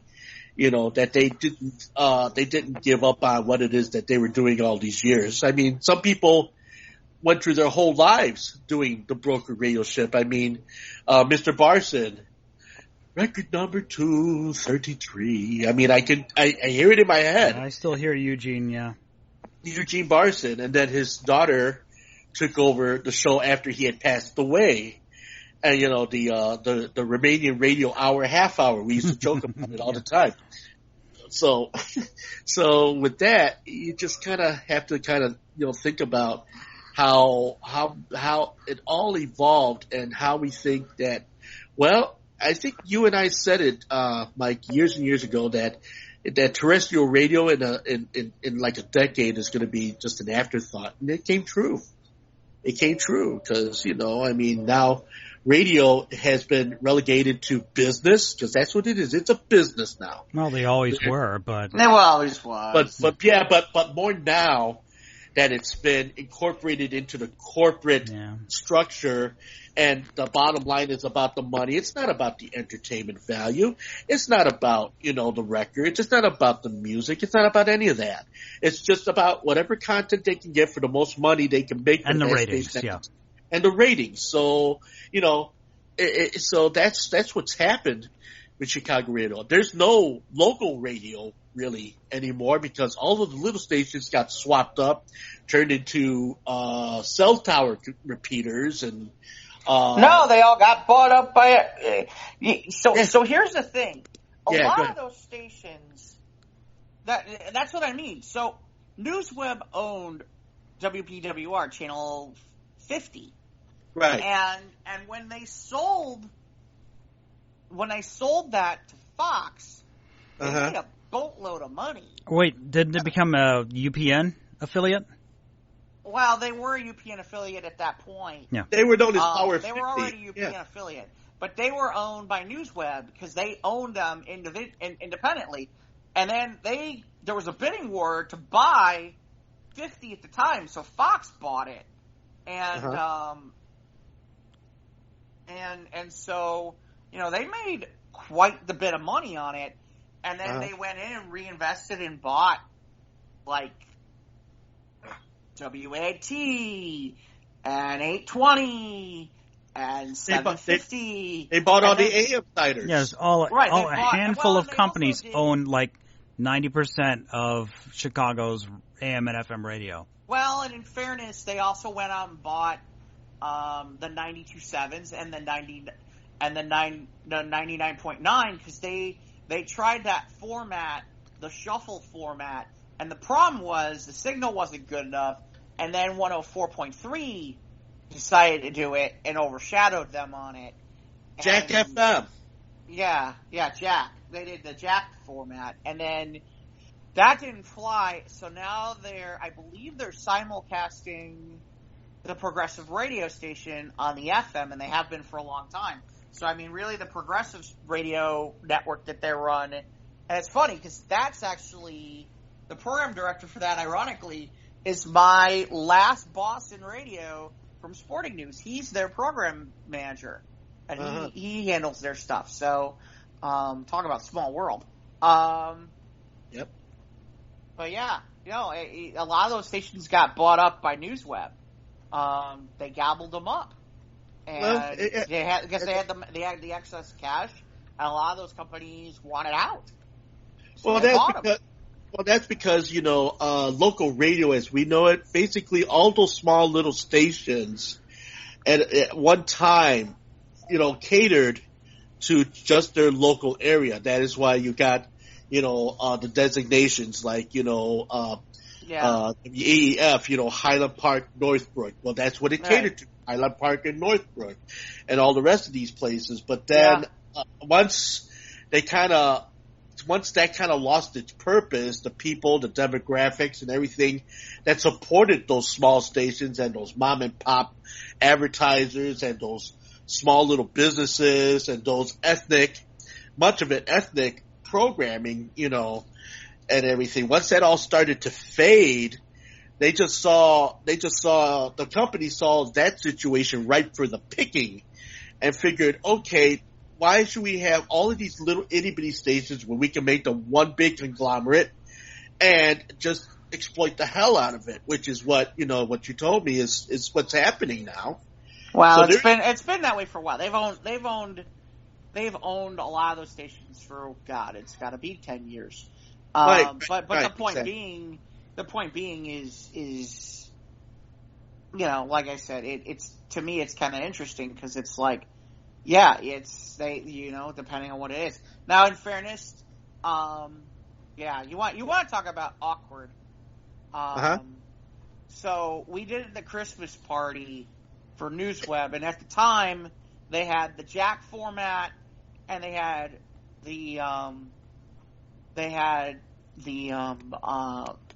their liberal talk station, and that was in a different building than the rest of the stuff that they owned. So were they both at that? So when they did like the Christmas party, it was like us and them. And of course, they're the real radio people. We're just like the redheaded stepchildren. Never mind that what we do basically pays for them to have their stations. Yeah, of course. And it's paying most of their bills for their stuff that isn't working. Specifically the Jack format. Which of course was always in repair. Right. And I just kind of laugh because they would sit there and stub their noses and we'd all sit there and laugh and go, yeah, I know where we work. In the meantime, you guys are going to be gone soon, and we're not. Right. We'll still be sitting here smiling when it's all said and done. Right. We're going to still be We're still going to have jobs. And it's funny, because the real professionals didn't say crap like that. It was all the people who thought they were, like, riding the hot shit ride, and it's like that. And you always I'm making a difference. I'm doing something meaningful in my... Yeah, and you guys are just... And I've got the smart... You're just the disc jockeys. Well, we're not even just the engineers. You guys deal with people who don't even speak English. And it's like, okay. Meantime, what I do pays for you, buddy. If it weren't for me, there'd be no you. Yeah. That's what it is. Seriously. And that's the part I was after. Well, they're just ignorant to that, then. Well, and the funny part is, like I said, the high-end talent guys would never say stuff like that. And the reason they never say anything like that is because they knew better. Because they knew, and they also had been to places like that and worked there at some point in their career. We know what's paying the bills. Right. It was always like the marketing people and the suits. And the people who are the promotion people and those types of people. The time sales people. Right.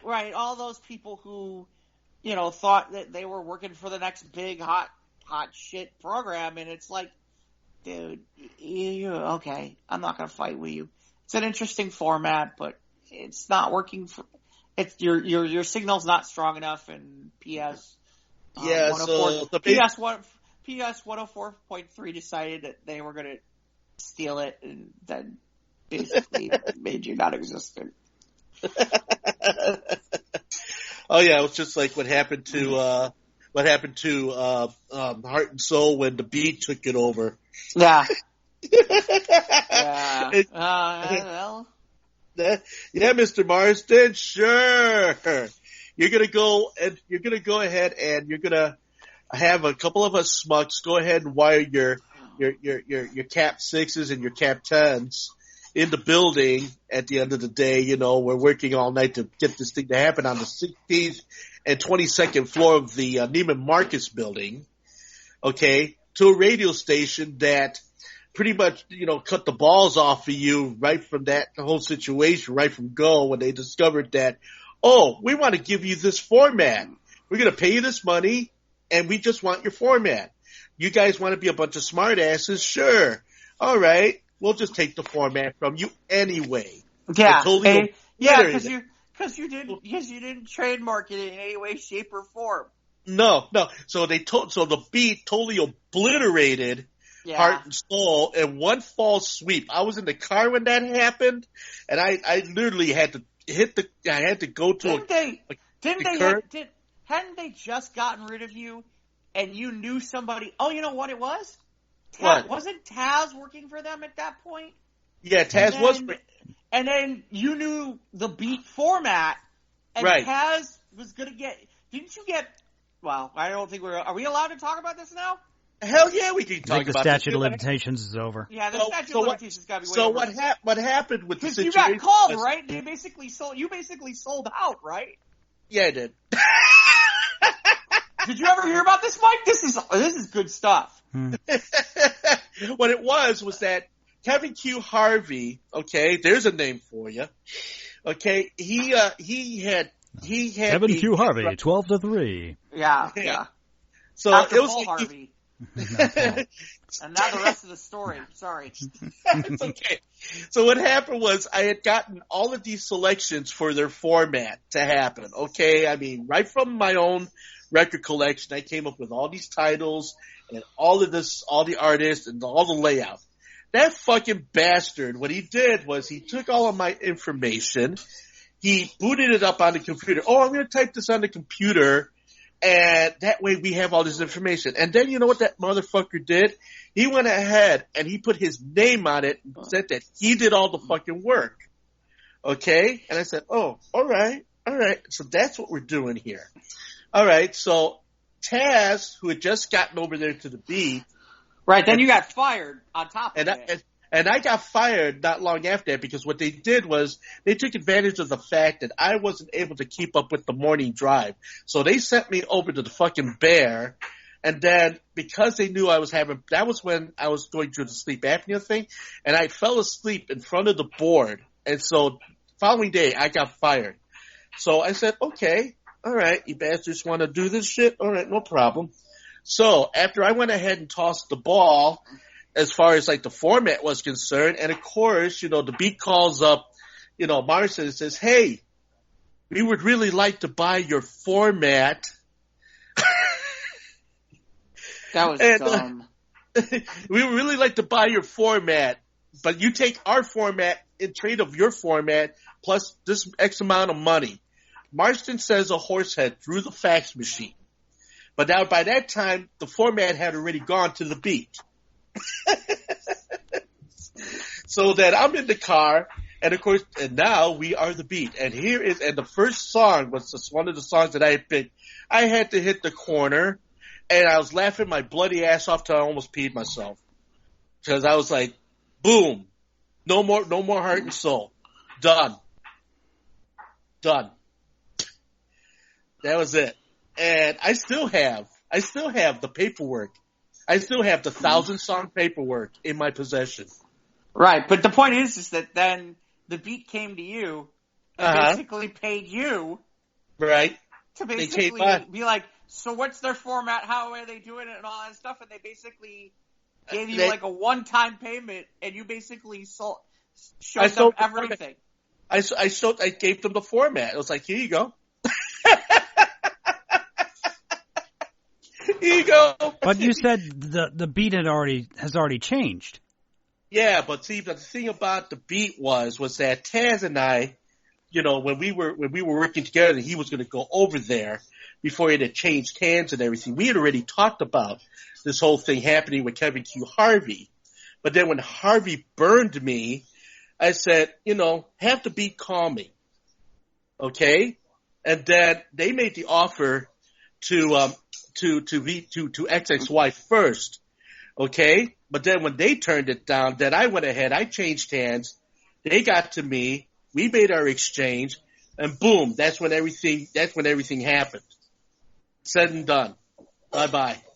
Yeah, but it wasn't common for a station, even back then, to have a 1,000-song format. No, but they had me do the 1,000-song format because they wanted enough material over at XXY to draw from, so that way they didn't have to do all of this different thing.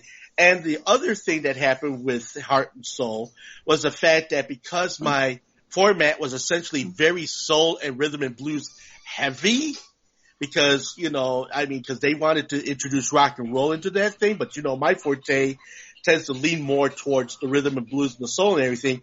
And then when they were doing promotions and things, they were getting a lot of black and Hispanic people coming to their situations, which was not the demographic that they really wanted entirely. So they just kind of poo-pooed that situation. And that's when they started putting in more rock songs and more this and more that. In fairness, I think their idea was about 10 to 20 years too early. Right. Which is black music for white people. Right. And the irony was, I don't know that was something that really worked yet in the 90s. I think about 10 years later, for my generation, for like Generation X, right. Oh yeah, that had worked. That would work, but see, But at that time, there was Dusty Radio 1390. Right. Who, at the situation they were doing there at 1390 was essentially, rhythm, blues, soul, and Dusties. So right. that whole thing I covered and outlined in my format when I presented it to Heart and Soul. But also, what was going on with 104.3 at the time, which of course was, a rockier version of what was going on at the time and everything. So I put together that whole thing and gave it to them in a nice little package with a nice bow on it and everything. And then what happened was when they decided to go ahead, we were more soul and R&B heavy at the beginning, but then as time went on, they started throwing in some more of the rocky stuff, more of this type of stuff, because they wanted to make it more of a demographically and, balance within the station's framework. But they, when you work with a bunch of idiots, who didn't have no idea of what was going on, and and a bunch of like I said, to me, I kind of laugh because I think I do think they wanted to do Motown for white people, and right, and that might have worked, but I don't think even. Yeah, I don't think even. Oh, yeah, sorry. Who's trying to finish the thought? I'm sorry. Had it been 2007, had it been 2008, had it been 2009, yeah, but not 1997, not 1998. Yeah, no, they were 10 years too early. They were 10 years too early because, and the thing is that you also had, how do I put this? The irony would have been, it wouldn't have been Motown. It would have been things like Jay-Z, Jay-Z, Beyonce. It would have been this nice mixture of the newer stuff mixed in with some of the older stuff. Not necessarily Motown stuff, because it was heavy on the Motown, because thus the frame of, Bernadette and all that and all those cars and all those, but they wanted to exploit the whole Motown experience, black music for white people thing, because that's what was plausible for that particular type of format. Mm-hmm. But since my format was a lot more heavy, more thicker in the R&B and soul situation, they didn't know how to handle that part of it. Okay? And then when they started bringing in all of the rock and roll and the oldies rock and roll, but yet, they tried to mix in all this other stuff, it ended up clashing instead of mixing, instead of melding. Okay? So it ended up being this whole scattershot of, different things that really took away from the identity of what they tried to do in the first place, Yeah. So it just became this big mess, and then they were good at big messes. Right from Go Street. I mean, again, you had a team of people that didn't have a clue as to what they were working with, because the program director had a broker show in Canada. That was her. Yeah. And then of course, Harry. That's why I think they thought it would work. Is they did this format in Canada, but Canada's a lot more white people, especially in the 90s. Right. Sure, it worked in Canada. You got a lot of white people in Canada. And then of course they had a station on AM, which was called the 8, which also did this very similar type of a format, but their station was so powerful that it actually got down into the United States. They were trying to replicate that, but that was 20 years even before that aspect even happened. Yeah, well. So they were trying to make lightning strike twice, and it just didn't. And then the Beat saw after all was said and done, and the Beat saw the possibilities that were in that 1,000 title format. They're like, wow, well, we don't have to go Motown here. We could go this direction. We can go that direction. And they totally exploited that possibility within the frame of that format that I had set up. So they ran with the ball.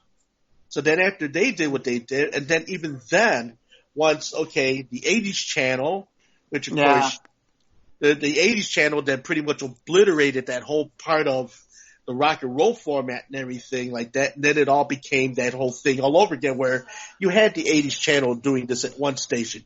You had the R&B and the soul doing this at another station.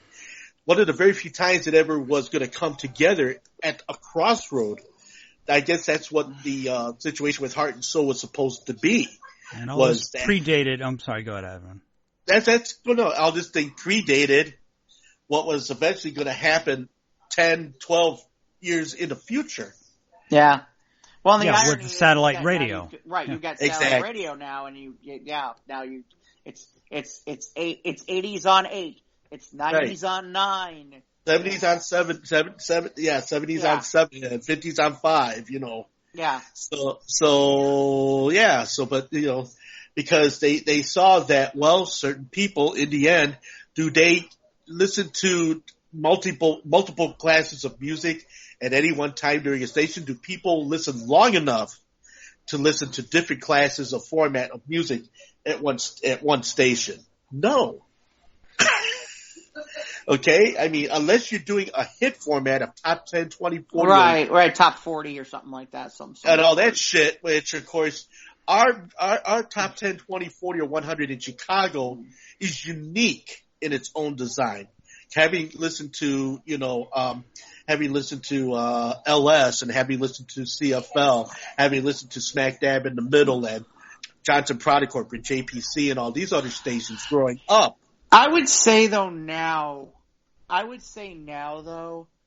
I'm not sure ours is that different. Not anymore. Than New York and LA. And not anymore. I think the KISS format changed that. This is true. I think the KISS format changed that.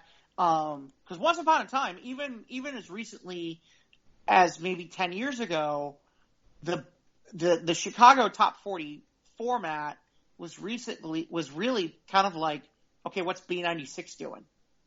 Well, B96, I don't know, pretty much the same thing that Eddie and Joba was doing, but with younger people. Well, no, I mean, but the point I'm making is that their top 40 was different than your basic top 40 because their top 40 was more rhythmic. Their top 40 was more dance, more club.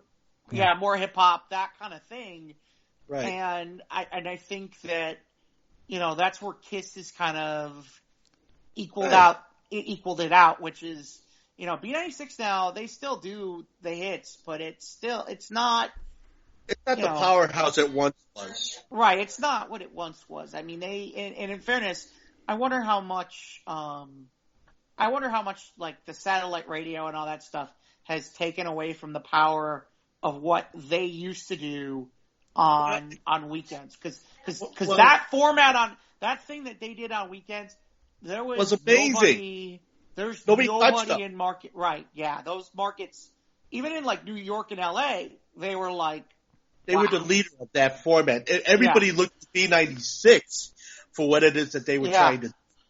As far as like that particular format was concerned. And as I was driving into this city last weekend, I remember when I used to drive into downtown, or not in the Loop, but I mean like into the inner suburbs, seeing like billboards for radio stations. You don't see that anymore. No. There's a couple here or there, but not as much. No, not at all. I think that whole billboard promotional thing has kind of gone by the way of, pedal pushers, Angora sweaters, and, poodle skirts. It's kind of like no, it's not by much. Well, It's changing. Well, it still works. There's still some advantages to it at the same time, and I do see a few stations that have them, depending on what direction what highways you're going on.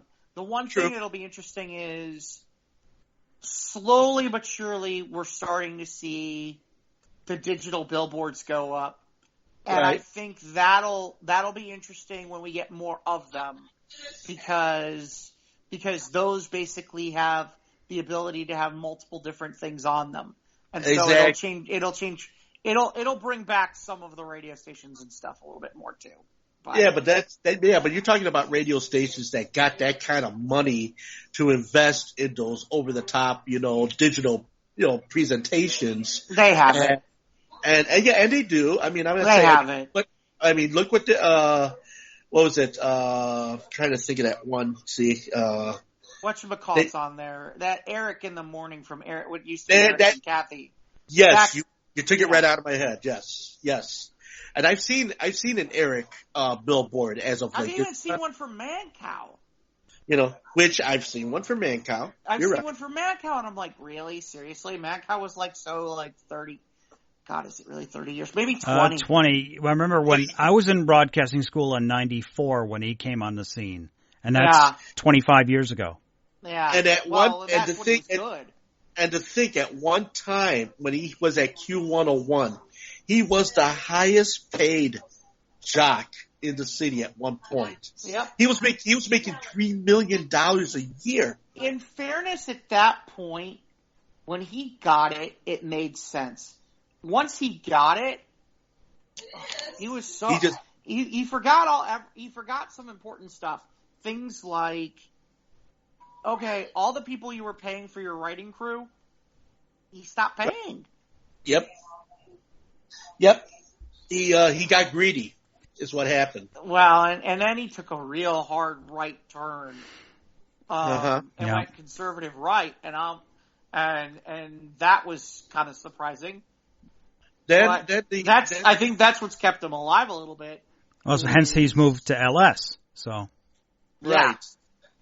But then, of course, remember the ill-fated television show he had on 26 for a while? That was so horrible.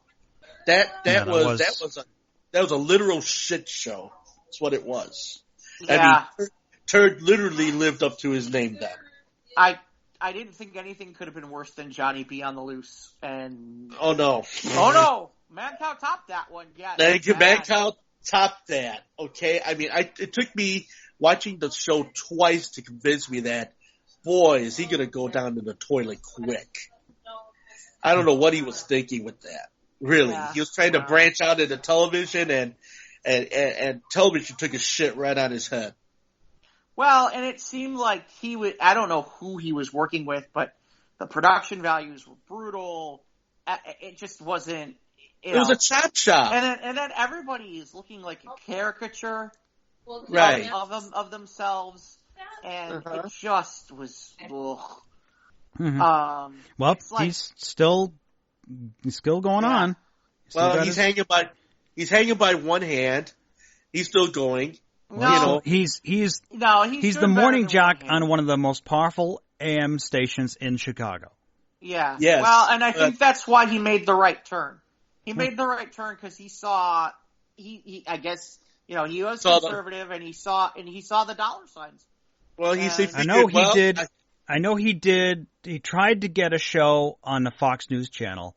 He did like an evergreen kind of show where he was interviewing Shatner and talking about stuff about protecting your kids from the internet. And it was kind of like I said, it wasn't like time sensitive. Yeah. No. But anyway, yeah. Well, I know he was doing at one point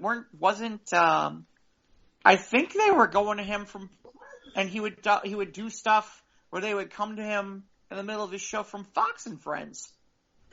Or something like that, or one of those, a show like that. So, yeah, but there's another example of, we talked about, it was funny, we talked about Murphy, and half the reason why Murphy worked at 101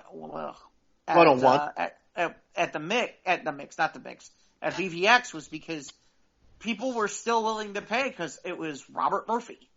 Right. Even though he hadn't been in the market in 2 years. Oh, Robert Murphy. Oh, okay. Yeah, well, that was because Robert Murphy made such an impression at 101, with Murphy in the morning. Yeah.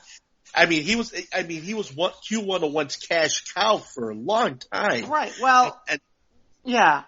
And then once he went to Florida and said, whatever. And then when Marston went and got a hold of him and said, hey, I'm doing this format and I want you on it. And, that was after, the Beat, pretty much, took his shit on Marston's head. And then, of course, he went with the 80s channel, which then another station took the format from him again. Not once, but twice. Yeah. And then, and then Marston lost his ass, with both the Philly station and that had to sell out because it was just like became the laughing stock after all was said and done. Murphy got his check in the mail and then he bamboozed and that was the end of that. But, that's just, you'd be surprised, producers and directors and people who work on radio, they're strange bedfellows with that whole situation, Yeah. Well, we were supposed to talk about we digressed in 2 hours to anything but we never even got to, hey, what are you up to What are we doing? I was just me starting with one little story from something I did with Well, we tangented out. Oh my God. Did we? We're off the beaten path. We're in the forest. Yeah, and it's probably time to come in for a landing. Yeah. Surprisingly so, because. But this was a good little chit-chat about old Chicago radio days. Yeah, from stations that nobody's ever heard of. Or will ever hear of again. Yeah, seriously. Seriously, that's the part that'll be the best, is it's like, what we need is like the people who are hardcore radio people from back in the day who knew of all these little crappy stations. They would love this conversation. I mean, there's some people where it's like, I feel like tagging them is on this conversation just because I think they would enjoy it more than half our audience will. But, Well, I mean, I think it's a matter of curiosity to the innards of, ethnic / AM and small market FM radio and, mid-market FM radio. So, and for those of you people who are considering a radio career, well, in fairness, that's really where, that's where the podcast world comes in now. Right. And the problem is that you're still, it's still, there are people making money in the world of podcasting, but there's still a lot to it, and there's still a lot that needs to get figured out. So, and there's just so many. That's part of it too. But I think that's where things have gone a different direction. Is okay. They're all right. Radio. Well, I don't know. Well, radio will never be again the thing that's something for everyone. Okay, because now the podcast has become such a wide, receptive situation where, there is literally something for everybody now. Yep. And that is why, unlike, terrestrial radio where they've got a format and it's set to something, whereas you get a podcast, you can get a podcast on cooking or cleaning or collecting or movies or figures or records or whatever. There's a podcast for that. I don't mind using that. See, unlike back then where, if you wanted to hear something about that, you'd have to tune in and you got your hour or your 2 hours or whatever, whereas you can point and click and get whatever you want anytime, anywhere in the world. Power of the internet. Well, I mean, I'll give you perspective. You guys, both of you guys are aware I am, as much as they suck, I'm still a huge Chicago Bulls fan. Okay? It's okay. And it's funny because, I did find, I'm like, okay, I went on in the podcast thing, I put in Chicago Bulls, and there's like 10 podcasts, and one of them, even in the off season, does like 2 or 3 a week. And it's like what's they there to do talk podcasts about all year round about Bulls. Oh, guests, about okay. NBA and Bulls and stuff. And it's if they get the guests coming in, that's beautiful. That's not even guests. They can talk about off-season stuff and the latest bit of news. Or stats. They can talk about. That. Okay, stats. they gave well, they're not. Their stats aren't changing when they're in the off-season, Ivan. Right. Well, I don't know. Well, otherwise, this tells you what I know about sports, okay? Yeah, I don't know about sports people, okay? That's why I leave it to you and Jeff to do this. I am not a sports people. I got 10 podcasts a week. But like they've got enough an audience where they'll open up their phone number for their number for texts and voicemails, and they'll do mailbag, and they'll have. They'll have conversations. They'll have like people, and then they can answer the questions and all that stuff and talk about it. And exactly. That brings to life my point. They say there's an app for that. Well, there's a podcast for that. Yeah. If you were to talk about music podcasts, there'd probably come up hundreds, maybe thousands of podcasts about music. Probably hundreds, if not thousands, of podcasts about toys. Yeah. And people going in, the knockoffs, the inner workings of Hasbro, the inner workings of this, workings of that. Okay, you got people displaying whatever there is. Same with records, you got people displaying about records or whatever fucking hobby, you have. Well, right, and it's funny because you even got people like, we've talked about Art and Franco who do a lot of art, but they when they get a chance, they'll drop podcasts, and it's kind of like they get to talk about what's going on in their world and things that they saw, and right. and it's a little more wacky morning zoo-ish, and it's a good listen. It's a good listen when it exists. I kind of laugh because I drop our podcast in there because I'm like, well, maybe this will tide you over for a while, because they'll go like 2 months without podcasting. Because they get busy. They got stuff going on. Yeah, I feel guilty when I take a week off. Oh, yeah, no. The Oh Yeah podcast is kind of one of those where it's like, we should pod more often. And then it's like I think the last one was like June 14th. And then this past weekend, they dropped 2 episodes back to back. And it's like 5 hours worth of material. And I'm just like, okay. And then the question will be, so when do we get the next one? And it's like they get annoyed when you say anything, so it's like, just shut up and don't say anything. But yeah. Well, I think also too, I guess some people, they make their podcast more of an event than an actual weekly, if not daily thing, depending on what the subject matter is. Because it becomes that type of a thing. I mean, how many days can you talk about a particular subject? Rather is, okay, if you do it on a weekly basis or maybe on a, 2 weeks, what the hell is that? Bi-weekly basis. I think Julie's throwing a pot or pan at him. Yeah, Julie's like, shut up already. Yeah, she's like, you're hamming up the show, Ivan. Shut the hell up. No, you're throwing not. pots at me. No, I know. It hasn't been on in 3 weeks. What do you expect? Yeah, I know. There's a lot in here. But it's cool though. But we come to the consensus that unlike terrestrial radio, which I don't see terrestrial radio even being around in the next 10-15 years. But it will be. It'll be around. I have it. It'll be around because there's still, at the end of the day, there's still a few things and I shouldn't say things. There are still a few formats that will always be. They still benefit from that. Right. Like for example, BBMAM will always exist because I need traffic on the 8s. Right. News and weather. And I need news and weather on the 8s. Or, okay, the Bulls game ended and I want to talk about it and there's the score. Those okay, things yes. On that capacity, yes, I see you on that, Jeff. I do. I'm curious what's going to happen to music formats. That I agree with you. I'm curious. Yeah, as far as music format is concerned, since, you got the people streaming, you got the people going to podcasts, you got the people who got the internet radio thing cornered. A lot of things are loosening up in the, you got people like me who still put CDs into their car. Right, exactly. What? Right.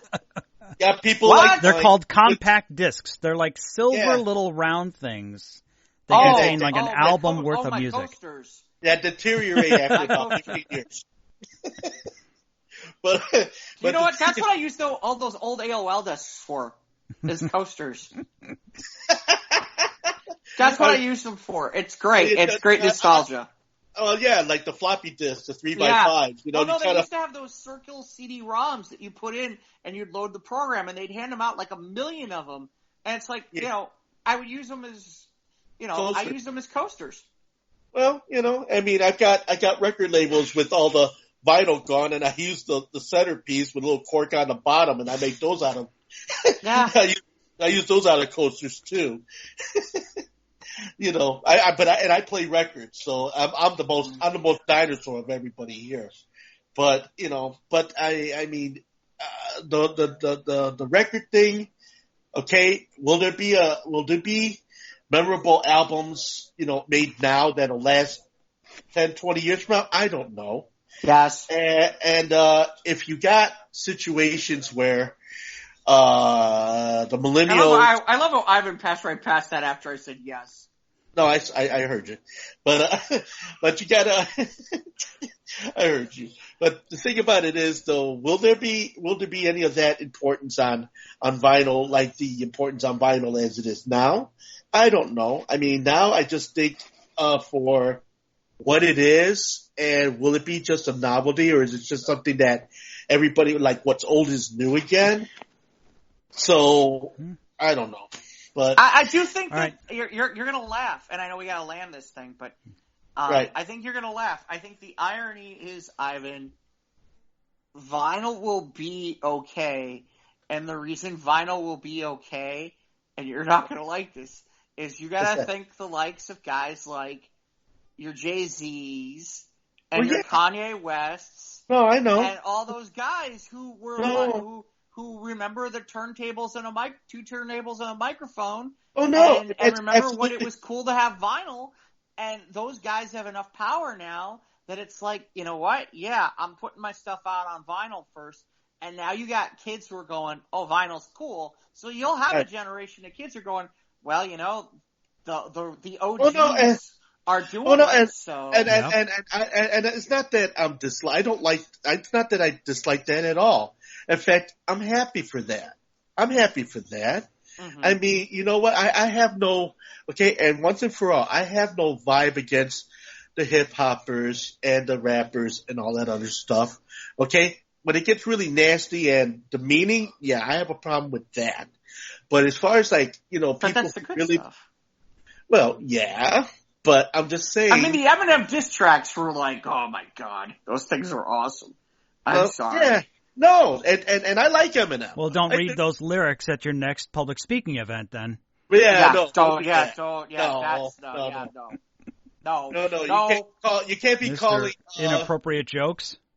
Mr. You know, the female announcers, you know, sports announcers, you know, Flabby Gabby or whatever. And, Flabby Gabby.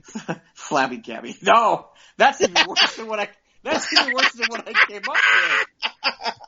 That's even worse. You know, it's funny because I think she's in the Radio Hall of Fame. I think she is. I'm not sure. You're leaving something wide open for me to shoot in there, but I can't. It's not. I can't. Yeah, that she's big enough to be in the radio. Okay. You know, but that being said, yeah.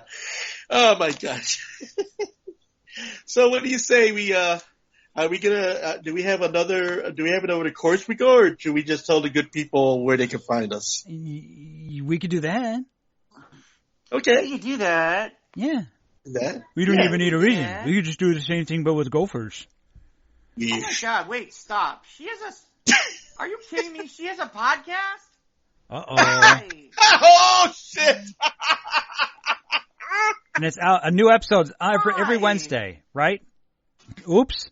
Okay, never mind. Oh, shit. Never mind. She's gonna track you down, Jeff. Well, unless the sports radio lady is out there, that's okay. You can listen to our show. We appreciate you listening to our show instead of hers.